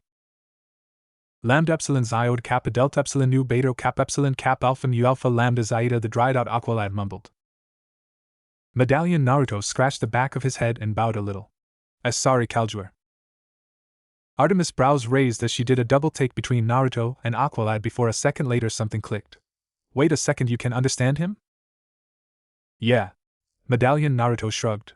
Why wouldn't I be? Because Aqualad is so weary he's automatically speaking in his native tongue. Robin reasoned, just as bewildered as Artemis. Yeah dude, how do you know Atlantean? Kid Flash asked. What are you talking about, Atlantean? Spoon Naruto asked.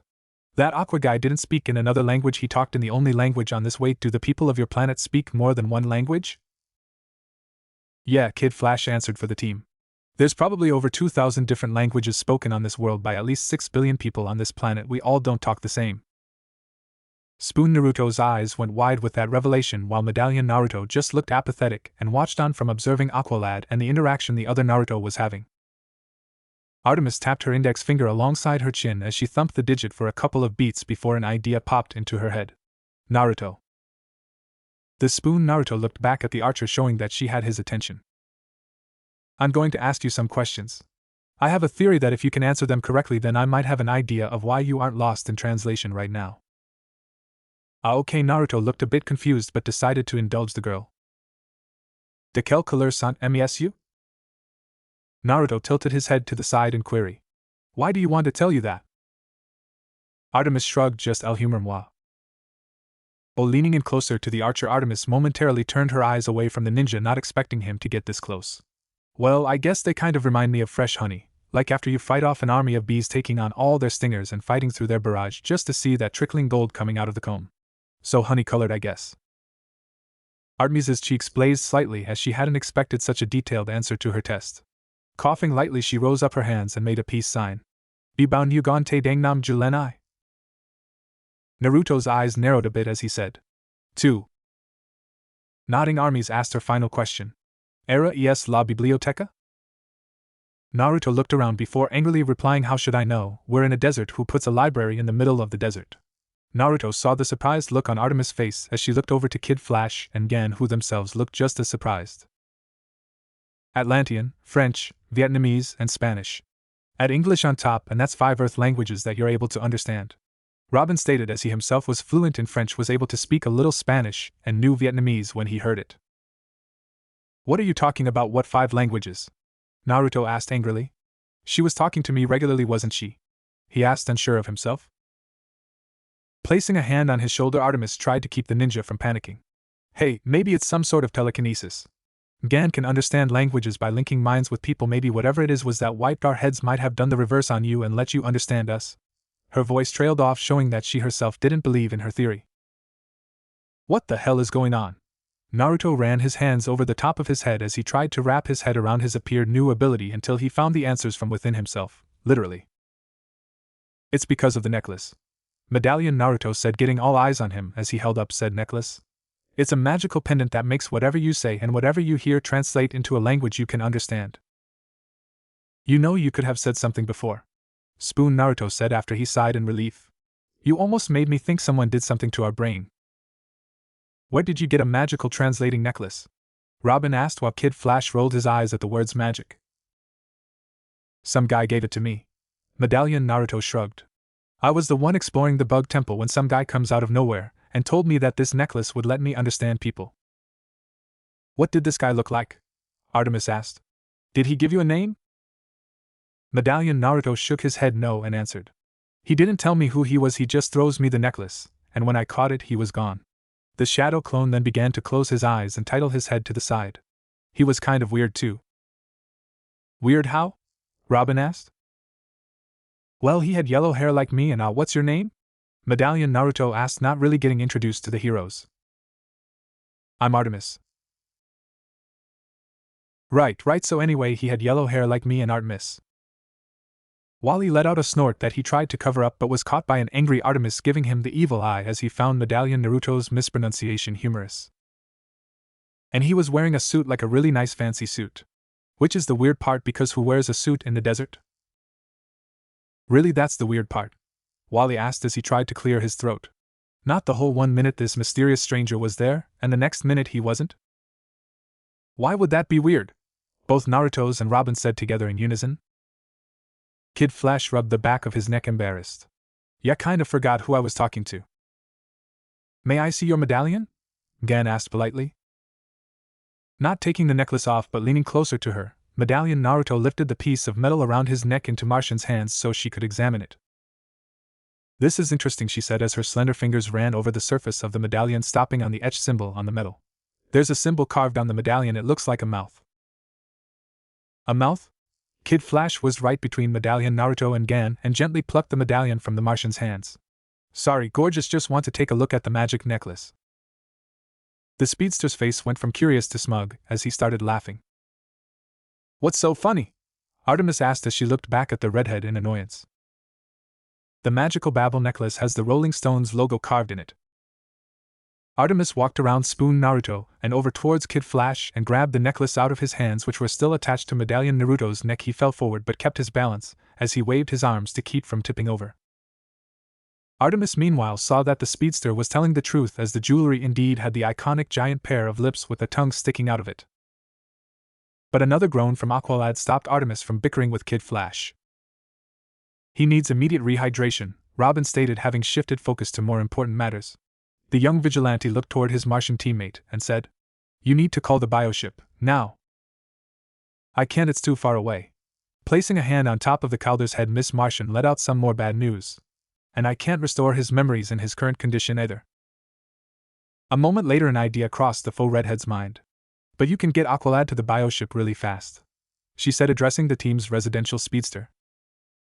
Kid Flash just shook his head in disagreement. He's too heavy, he said down-touted. And I'm too low on fuel. Trying to lift the mood in his own wily way, he added. Right now I wouldn't even be able to carry her. I'm down to only one good cheek yet. Kid Flash was referring to Artemis, who in turn responded back by elbowing the spiky redhead, causing him to fall backwards onto the ground. Naruto on Naruto's? She addressed both shadow clones. One of you was able to run at the same speeds as Kid Flash. You guys could probably be able to carry him to the ship. Both Spoon Naruto and Medallion Naruto looked at each other and frowned as they shook their heads and looked back at Artemis. We were both created around 12 hours ago, Medallion Naruto said first. Yeah, and we've been burning chakra ever since, Spoon Naruto added in. And we've both been using jutsus that ate away at our reserves. The truth is we both probably only have about maybe an hour to half an hour and a half left before we go poof. Poof! Artemis exclaimed loudly. What do you mean you're going to go poof? That's what we do when we run out of power, Medallion Naruto stated evenly. Yeah, or if we take too much damage in battle, Spoon Naruto continued. The clone, having spent the most time around Kid Flash and Artie, saw the confused and slightly scared looks on their faces, most likely worry about his existence. But you guys don't need to worry, the shadow clones cried out. Everything we learn and experience goes back to the real Naruto. So when we both get destroyed and when you meet him, it'll be like one never really left at all. Easing up, Artemis' worry was swapped out for another idea on the transport Aqualad front. Gan, I guess you'll just have to carry Aqualad telepathically. I have to find Superbo. Gan whelped as her inner feelings for her teammate began to surface. 6 months ago he didn't exist. What do you mean he didn't exist? Spoon Naruto asked, cutting off Gan. How can a guy that big be only 6 months old? Superbo, he's Gan started to hesitate, not knowing the best way to describe the Kryptonian's origins. Superbo's a clone of Superman, Robin said, stepping into play for Miss Martian as he explained. The two Narutos looked back at each other when they heard the word clone and shrugged at each other, but stopped when Robin sighed and waved his hand to get their attention again. No, not like you guys, he isn't a magical duplicate or replication. He was created in a lab from samples of Superman's DNA. Superman, Spoon Naruto whispered as he remembered that name from somewhere before. You guys mentioned him. The Naruto looked over towards Artemis and Kid Flash. When we first met, and I told you I was an alien, you said I was like Ngan's uncle and this super guy. Yeah, but he's not some super guy, Wally said. He's Superman, the Superman. He's like the strongest and greatest hero this planet got. He then looked down at his chest and apologized to his uncle silently, knowing that the Scarlet Speedster would have been slightly hurt that Wally called Superman the world's greatest hero instead of him. I think I get it, Medallion Naruto said as he nodded. Superbo's like Captain Yamato. Spoon Naruto scratched his head for a second before he too picked up the comparison. Yeah, kind of, but it sounds like the Orochimaru of this world made a first Hokage from scratch instead of injecting a bunch of test subjects with blood samples or whatever. Yeah? Not wanting to go down another rabbit hole on who the Narutos were referring to or the fact that they actually knew someone similar to Superba and merely shrugged and rolled it off, the speedster was about to tell Mgan that they didn't need to worry about Superba at the moment due to his indestructible psychology when he noticed that the Martian was nowhere in sight. Where's Mgan? What? Oh yeah, the green girl. She put her hood over her head and used some sort of earth technique to sink into the ground when you were telling us who Superman was, Medallion Naruto said nonchalantly. She must have phased through the ground to try and rescue Superbo. We don't even know what took away our memories, Robin yelled as he tried to grasp Mgan's reason for saving Superbo on her own. It could happen to her again. Medallion Naruto held his arm out and summoned his Truth Seeker Orb disc over towards himself as he jumped in the air and landed on the malleable weapon. He then forced the disc to raise him into the air only to get yelled at by Artemis. What are you doing? She asked. I'm going to go back up your friend. The Naruto with you should be able to help you carry Aqualad safely to your ship before he poofs. Artemis was about to protest when Spoon Naruto agreed with his double. Whoever's holding your super friend might not be expecting someone like me around. Plus that Naruto can undo the curse seal I placed on Mr. Friendly, otherwise he's going to need to learn how to fight with one arm for the rest of his life. See, it's a good plan. Now go save Calder. And with that, Medallion Naruto chased after Mgan as he had seen which direction the Martian was facing before she sneaky went to save her roommate. Spoon Naruto followed his fellow clone's lead and effortlessly lifted Aqualad off the ground and placed him on his back as he intended to piggyback the weakened Atlantean to safety. Robin opened the hollow computer on his wrist as he took point and lead the others while Naruto followed in second with Artemis running beside him for support, while Kid Flash took the tail. Do you think that other Naruto will be able to catch up to Mgan in time? Artemis asked while keeping up at a brisk pace. Spoon Naruto's eyes widened as he winced and scrunched up his face as if he just came down with a massive headache. Before the archer could ask what was wrong, Naruto shook his head and smiled. Don't worry, I think he might actually beat her to Superba's location. What makes you say that? Robin asked as he switched from looking at his computer screen towards the horizon. Because I just learned where Superba is. Off the side of a cliff, Miss Martian flew out of the earth as she switched from intangible to camouflage mode as she made her way towards Superba. By the psychic screams echoing in her head, the Martian knew that her somewhat secret crush was just beyond the ridge. Floating down the pass, Mgan could see a rather large-sized tent stand up on a clearing that was guarded by another battalion of soldiers. She was about to stealthily evade and enter the tent as she felt Superboa was in the setup when a moment of panic caused her to hide behind a nearby boulder. With her memories restored, she was able to recall the exact details of the team's original mission more immortally. She knew that the young, slender, dark-skinned woman with a golden diadem resting on top of her long black hair was talking to one of the tent's guards was none other than Queen Bee, the self-proclaimed monarch but in actuality dictator of Byalia. Mgan ducked her invisible head out from the boulder and began to concentrate on listening to what the self-appointed ruler was saying to one of her soldiers. Your Majesty, I don't understand what you are doing out here, the soldier asked his queen while he slugged his rifle over his shoulder so he could salute the woman. Queen Bee responded by pointing a finger at the soldier and snarling. How dare you question my reasons for being out here in my desert? She shouted. Tell me something, you lowly drone who wears the fancy crown thingy? She asked, pointing at her diadem. The fancy crown thingy? The soldier asked with his head tilted to the side. Yes, you worm, the fancy crown who wears it. Why you do, my lady? The soldier practically shouted as he went down on all fours and bowed, all the while the other guards slowly inched away from their comrade, having not to incur their lady's wrath. That's right, now do as I say and release the half-naked manboy who you have locked in there, she demanded while nodding off to the tent. I have some questions for him that need some answering. The soldier slowly lifted his head as he trembled. But surely such an interrogation of the mad boy is beneath you, why not let Master sigh? Enough! Queen Bee shouted as she interrupted the soldier. I will decide who is and isn't beneath my words. Now go, get out of here and bring me that boy, she demanded while she shook her fist angrily. Yes, your Majesty, I'll have him brought to you right away.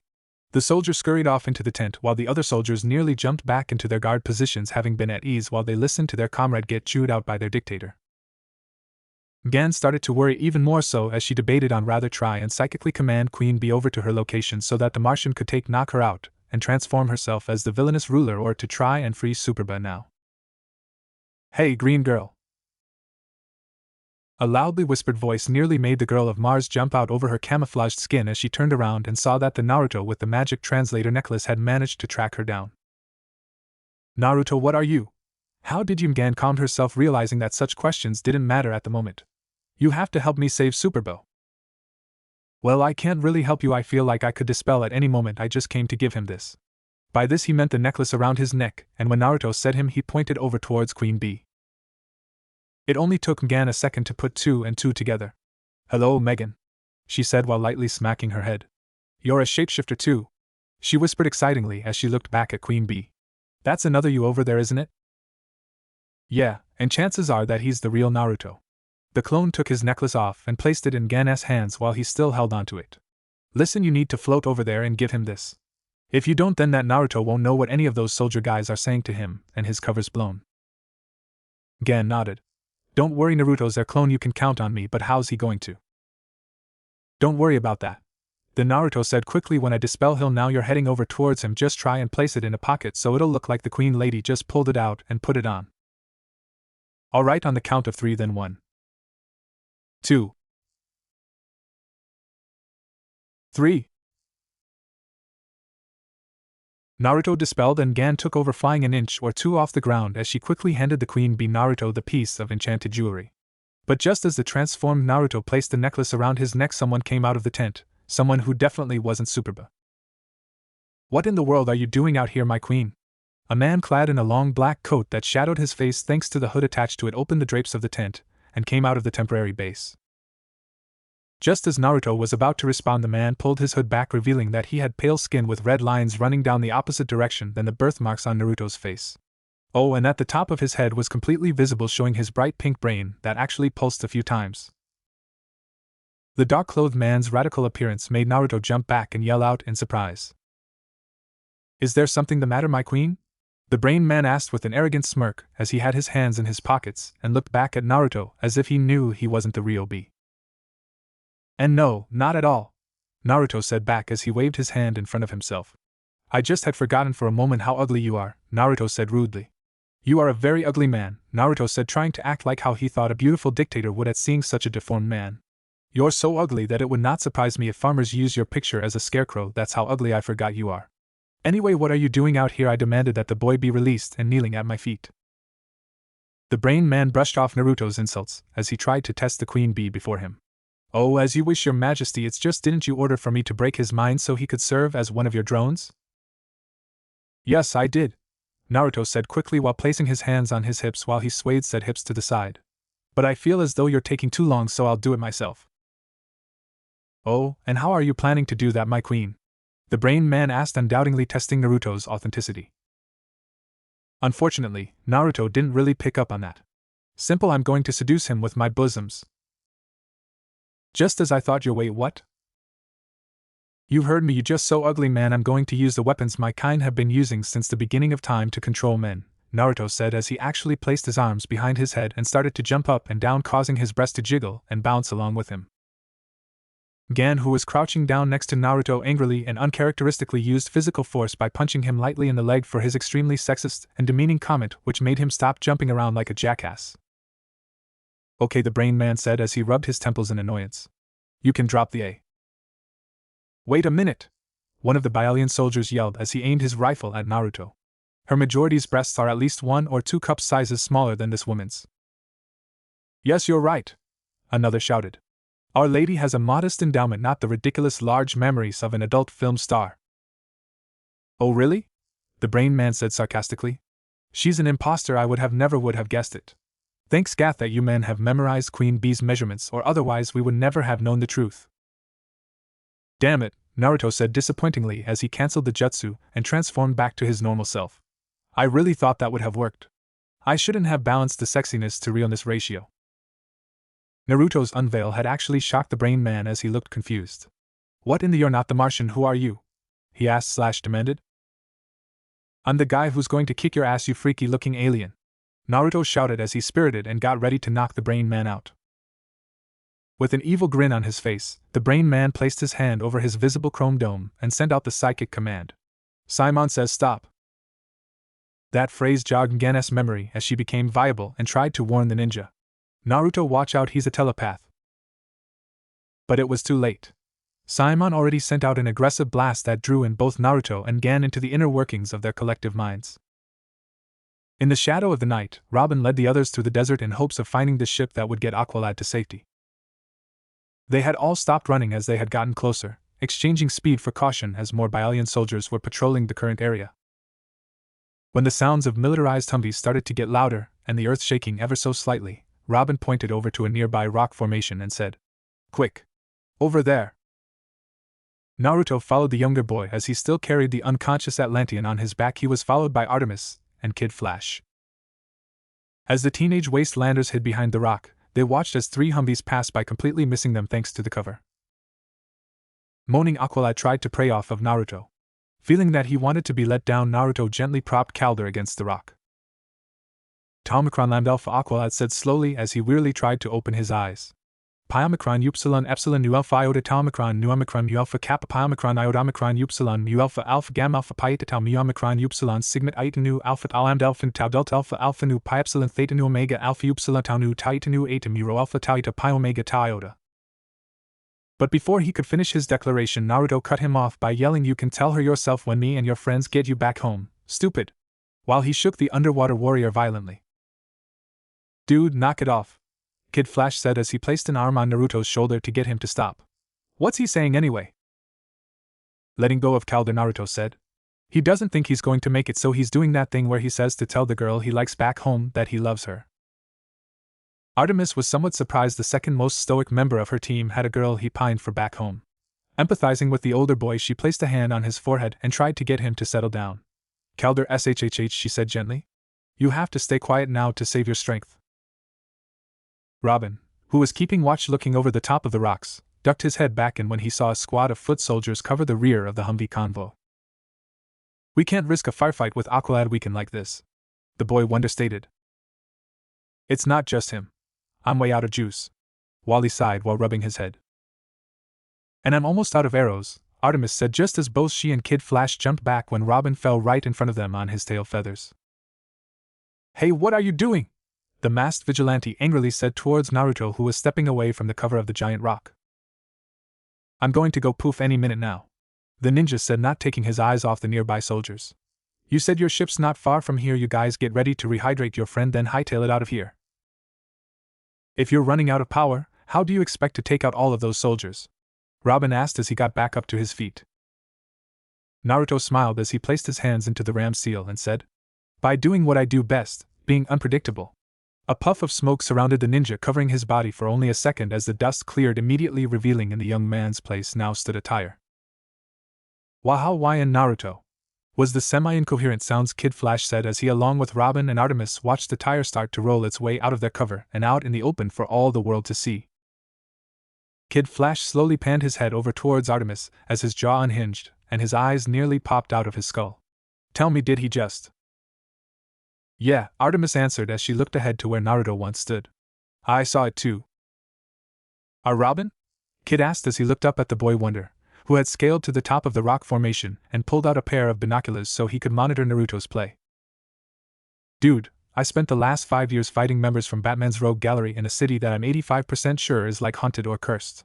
Seeing a superpowered, ninja alien turning into a tire isn't that surprising to me. If anything, I should have been kind of expecting it, Robin stated in a grisly voice. Really? Despite the intense situation, Robin let out a chuckle. Now I was just messing with you. Kid Flash glared at his friend but didn't say anything as Robin continued.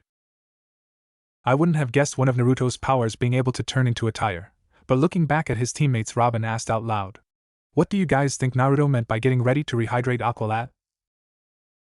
The sound of an explosion followed by a blast of windy sand got the boy wonder to look back over towards Naruto's rumble and tumble, all the while a more solid object fell over the giant boulder and landed right next to Kid Flash and Artemis. Cautiously approaching the object and dusting it off, Kid Flash pulled it out of the ground. It's a canteen, he said out loud as rotated the plastic bottle in his hand just as another canteen fell out of the sky and landed right next to where the last one landed.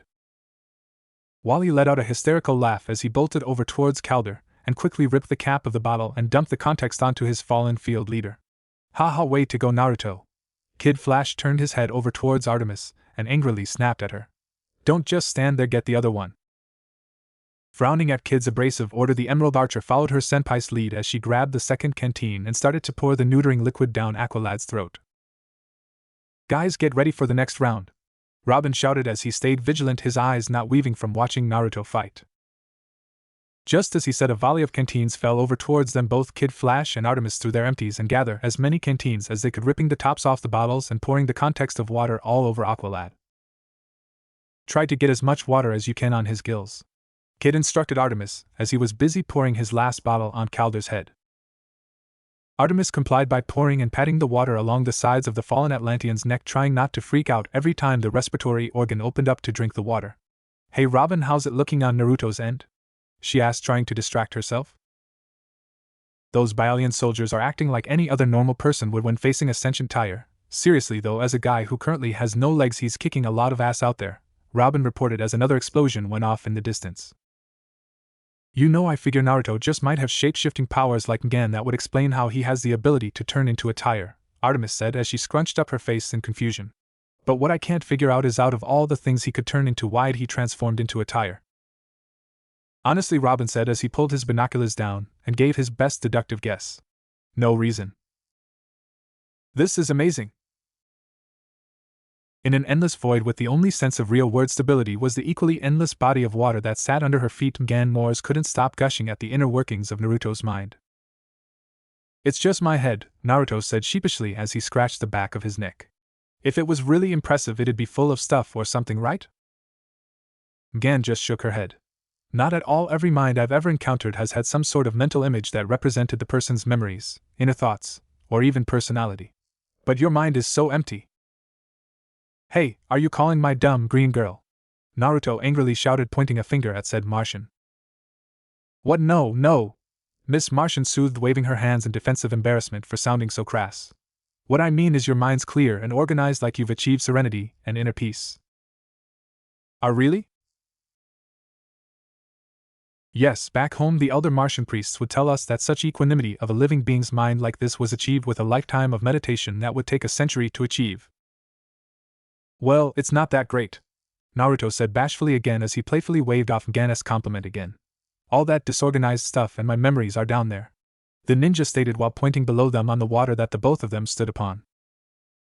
It was then the water began to ripple and something breached the surface. Gan took a few steps back as she saw a giant animal about the size of her Earth home and team's base of operations Mount Justice emerged from the depth. The creature looked like a fox but with the upper body structure of a humanoid. Its whole body was covered in dark orange fur with blood-red eyes that felt as if they were piercing Gan's soul as the creature looked directly down at both her and Naruto. Oh my, what is that? The Martian asked in a whimper, having never felt such a presence before in her entire life. Oh, that's just my buddy Kurama, Naruto said excitingly as he pointed over to the beast. This is actually pretty cool. I think besides Sasuke you're the only other person who's met him in my head. I don't understand? Gan swallowed a huge gulp as she started to shake a little. Is he some sort of phantasm, some sort of mental projection of a repressed memory or emotion? Now it was starting to make sense how someone so young as Naruto was able to achieve such serenity. He had bottled up all of his negative memories and emotions into one form and suppressed it in the deepest parts of his mind. What? No, he's my friend, Naruto shouted. He used to be an angry jerk that used to hate everybody, but then he was sealed in me the day I was born, and about a day ago we became friends. So now he's not an evil grump anymore. Naruto slowly rolled his eyes as he looked Kurama in the face and added, well, not as evil. Funny Naruto, Kurama said sarcastically as he pulled out the last part of his body from the water, which happened to be the 9 long tails that made up his more famous epithet. But as he pulled his last tail out, Gan stopped her shivering when she saw who it was wrapped around it. Realize me at once, Simon shouted as he gagged out the extra mental water that had been burning in his lungs. Kurama complied and flicked his appendage, causing Simon to land harshly on the surface of the water that acted as a solid surface. Once he stopped rolling, the villain slowly got to his feet as his eyes glowed red and his visible brain began to burst out a volley of black and red metal energy around himself. Enough! You are all mere vermin compared to me, he shouted as he addressed Naruto and Gan. Besides being Queen Bee's trusted advisor, I am an acolyte of the Ravager of Scath. All those who tormented me will suffer. But he didn't get to finish his rant due to Kurama flicking one of his mighty clawed fingers at the psychic's body, causing him to be blasted forward. Naruto dully held up his arm and clotheslined the projected brain villain as he nearly passed by, causing him to hit the floor again. Gan looked down at Prison as he was helplessly floating on the ground face down as a few bubbles started to come out of his mouth. Having been a mental projection of the real Simon, the one currently in Naruto's head didn't die from Naruto and Kurama's counterattack, but was still gravely shaken up as Naruto lifted him from the hood on his jacket and out of the water. Okay, Brain Man, Naruto said as he raised Simon to eye level. I got some questions for you. The shinobi started to shake Simon back and forth as he yelled out. Who do you work for? And have you seen a living shadow guy named Zetsu anywhere in this desert the past 24 hours? Naruto, stop. Gan placed her hand on Naruto's shoulder. We already know he works for Queen Bee. Naruto stopped shaking Simon as he looked back at Gan. Who's Queen Bee? The woman you were impersonating, you blonde idiot, Simon replied as he tried to get Naruto back for his ugly jokes from before. Who did you think you were when you shape-shifted into her? I just thought she was like a famous actress or something. I didn't know she was your leader until I turned into her, and the soldiers guarding the tent call me your majority. The shinobi shrugged. I got the jump on one of those soldiers who was at a radio outpost when I saw Naruto stopped talking as he just clammed up. What did you see? Simon asked, not knowing what Naruto was thinking, mainly because he was already in the boy's mind. You know, the guy was alone with a picture of a pretty lady, and he was alone. Simon scrunched up his face and said, That's disgusting. Hey, I'm the one who saw the solitaire guy doing it, Naruto yelled. I'm just lucky he wasn't close to finishing, otherwise I don't think I'd ever stop throwing up. I don't get it. What was the soldier doing with a picture of Queen Bee that's so disgusting? Gan asked, only to get blank looks from both Naruto and Simon. Kurama lowered his gigantic head to her level and managed to whisper in the girl's ear, causing her cheeks to tint a shade of scarlet. Oh my, is that all men do when they have free time to themselves? You're one to talk, Martian. Simon chuckled. When I got the mental jump on you from before and wiped that last few months in the minds of you and your teammates, I saw bits and flashes of your memories as they passed by, like the one of you from a few days ago lying in bed thinking about the Super Bowl with your hand down your ag. Simon's taunting was interrupted when Naruto placed his wet finger into the older man's ear and started to tunnel his digit around Simon's ear canal. Shut up, Brainy! Naruto pulled his finger out and started to march over to Kurama. Nodding to his roommate, the tailed beast opened his mouth, allowing Naruto to lower Simon's neck on the set of Kurama's lower jaw. Stop making fun of Gan and tell me what I want to know. But Naruto then turned his head around and smiled creepily at Gon. I knew you liked that super guy. Turning a shade of scarlet that would have made her mistaken for a red Martian, Gan started to swat her hands on Naruto's back like she would to an older sibling who was teasing her. All right, I'll answer whatever questions you want.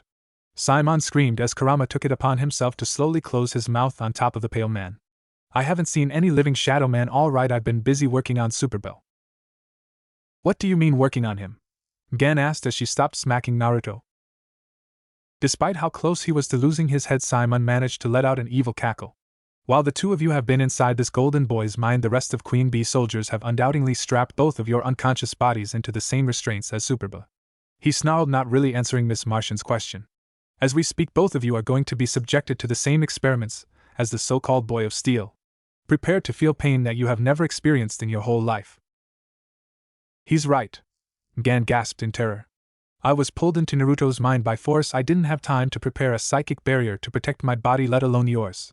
She addressed the last bit to Naruto. The ninja dropped Simon out of Kurama's mouth area and on the ground as he bent down and placed a finger on the surface of the water. Ripples began to emerge as the water started to reflect the outside world. You don't have to worry about that. Kurama tagged in for me when Brain Jerk pulled us into my head. Look. Gan looked down at the water and asked, What do you mean tagged in? Quickly behind the vehicles, 2 Byllian soldiers ran desperately from the creature that was attacking the research campsite that they were supposed to be guarding. Jumping over the hood of one of their Humvees, the soldiers tried to catch their collective breaths and reload their assault rifles. I don't understand. I thought whenever Mr. Simon uses his abilities, his victims are supposed to be immobile. One of the soldiers yelled as he cautiously looked over the hood of the car, trying to spot the enemy, only to duck back down in fear. For in only 2 seconds of looking out, all he saw was a teenage boy surrounded by a pile of unmoving bodies while he held up another soldier by the neck and just continued to punch the man over and over and over again. As far as I know, Simon has only used his abilities on humans. The other soldier yelled, grinding his teeth a little as another explosion went off close by. But that boy, he's I don't know what he is. It was at that moment both of the soldiers froze in fear, as without even looking they could feel that the Humvee they were using as cover had started to lift off the ground. Slowly panning their heads, they saw the yellow-haired boy with red animistic eyes holding the 2.5-ton vehicle over his head, just to see him effortlessly toss it over towards the research tent, causing the makeshift base to collapse in on itself and fall down to pieces. Die, monster! The soldier on the left yelled as he pointed his gun at Kurama. Naruto, who countered by opening his mouth and taking hold of the rifle from the barrel. Like a dog playing with its favorite rope, Kurama managed to pull the weapon out of the soldier's hands while biting the barrel completely off the rifle. Holding the now useless weapon in his hand, Kurama used his claw fingers to tear the assault rifle completely apart, which gave the terrified soldiers the only chance to run away from the tailed beast as quickly as possible. Ha ha ha ha, with all that's happened in the last few days, I almost forgot how much fun it is to torment lower life forms. Kurama chuckled as he pulled the gun's magazine out and started to look at the bullets loaded in it. The 2 soldiers who were running for their lives didn't get far before another Humvee with the numerical marks of another outpost abruptly stopped in front of the 2 with just a sole driver occupying the vehicle. I got a distress call over the radio. The driver yelled out as he pressed a button opening the doors in order to let the other soldiers in. Quickly, one of you operate the machine gun while I run that monster into the ground. But before they could board the Humvee, all 3 soldiers saw the mounted machine gun get shot into pieces as it fell completely off its mount like a chopped down tree. Turning around, they all saw that Kurama had been shooting back at them by firing 5.56mm bullets from his mouth. Kurama spat the empty shells out of his mouth like they were empty sunflower seeds. "Ard, these bullet things taste like light bulbs," he complained as he took a deep breath and downed another series of ammunition by quickly ejecting bullets out of the magazines as if he was eating candy out of a Pez dispenser. "Okay, on second thought, get in now before I leave you behind," the driver shouted as he floored the Humvee's accelerator, taking off in fear with the other soldiers following behind. "Ugh, I want IAK the begged," Kurama mumbled due to having a mouth full of bullets. He pumped his fist in victory as he surveyed the area. All the other soldiers who weren't slowly bleeding to death on the ground had run off in fear, either to get reinforcements or just keep running. The only two bodies left standing were the Martian girls and the villain Simons. Kurama started to swish the ammunition still rooting around his mouth as he menacingly approached Simon's unresponsive body. With a glint of his old sadistic nature, Kurama spat out all the rounds from his mouth, infusing every bullet that left his lips with a dash of his chakra, increasing the power behind the already deadly slugs.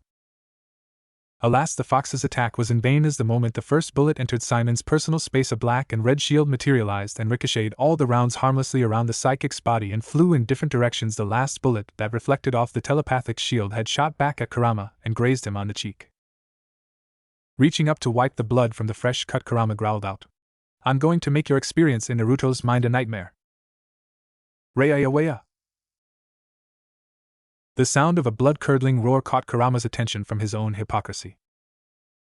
From the ruins of the research tent, an object shot out from the center of the wreckage. Kurama stood perfectly still, not moving an inch, with the expectation of his head as he watched the flying object touch back down onto the earth. Upon impact, the ground shook, creating a shock wave that blew sand and dust like a hurricane in every direction, clearing only when the unknown force jumped again, landing right in front of the tailed beast with its second thundering step, clearing the dusk and revealing that it had been a freed but still very hostile Superba. Kurama started back at the shirtless clone, sensing only emotions of pure rage and malice coming from the seething boy. "What, am I supposed to be impressed?" the tallied beast asked. With his left arm still being held down by Naruto's sealing jutsu, Superba let out a wild haymaker, with his right aiming it right at Kurama's head. But in that instant, with only a quarter of a second to react, the tailed beast held up his right arm and blocked the attack. The force behind Superba's blow created another boom that shook the earth but had absolutely no effect on Kurama. "I'm still waiting to be impressed," Kurama replied dryly as Superbo, with all of his superhuman might, tried to push Kurama's arm down, or at least budge it. "Time's up, kid." The tailed beast went on the offensive with his new victim. Being within such close proximity, Kurama reeled back his head and unleashed a full-force headbutt upon the mad boy's own skull. The power behind Kurama's taijutsu tactic was enough to send Superbo skidding backwards, stopping a few yards away as he grasped his forehead and tried to ease the pain. Kurama didn't give the clone a second to breathe as he ran behind Simon and created a red chakra cloak that only enclosed his right leg. "My serve!" he yelled, getting his sports mixed up as he kicked Simon's psychic shield as hard as he could. While the telepathic safeguard managed to hold up, it was still stuck with enough force that it was shot off the ground, with Simon going along within it. Superba's vision cleared up just in time to see the flying psychic shield ram into his face so hard that he fell on his back as Simon himself bounced off Superb, landing right into a large rock formation, embedding his body unconsciously into the bedrock. The boy of steel lay on the ground unmoving even when he could hear Kurama approach him. "You know, it's rather strange, but from what I can gather, you and I are somewhat alike," Kurama said as he kneeled down and poked Superba on the head. "I too know what it feels like to have your will stripped and replaced by another's, while you're left as nothing more than a puppet." Kurama then held out his hand and grabbed Superboy by the neck, lifting and squeezing the boy's throat. "But then again, it's not so much as your mind being controlled, but rather it's been erased." Superb tried to use his only usable hand to squeeze and pull Kurama's forearm in hopes of escaping the tailed beast's grip, but it was of no use. "You're worse off than I ever was. Nothing left but an empty shell full of primal anger and instinct, seeing everything as a threat." Kurama got up, lifting Superba along with him, raising the boy off the ground and still holding him by gripping the clone's esophagus. "Maybe ending your pitiful life would be giving you a mercy you so desperately need." Boom! Turning his head slightly to the side, Kurama could see that another object had escaped from the ruins of the giant tent as a metal sphere-like object was rolling its way towards him at great speed. "Oh, what now?" Kurama effortlessly threw Superba away with enough force that he actually tumbled across the ground before he had come to a stop, just as the mysterious metal sphere had parked itself right in front of Kurama and turned around to its side so that the red plate with a sigil of some sort was facing him. Kurama folded his arms as he looked back at the metal sphere, acting as if it were a sentient being. "Well," he asked in an irritated tone, "what do you want?" Beep, beep, beep, beep.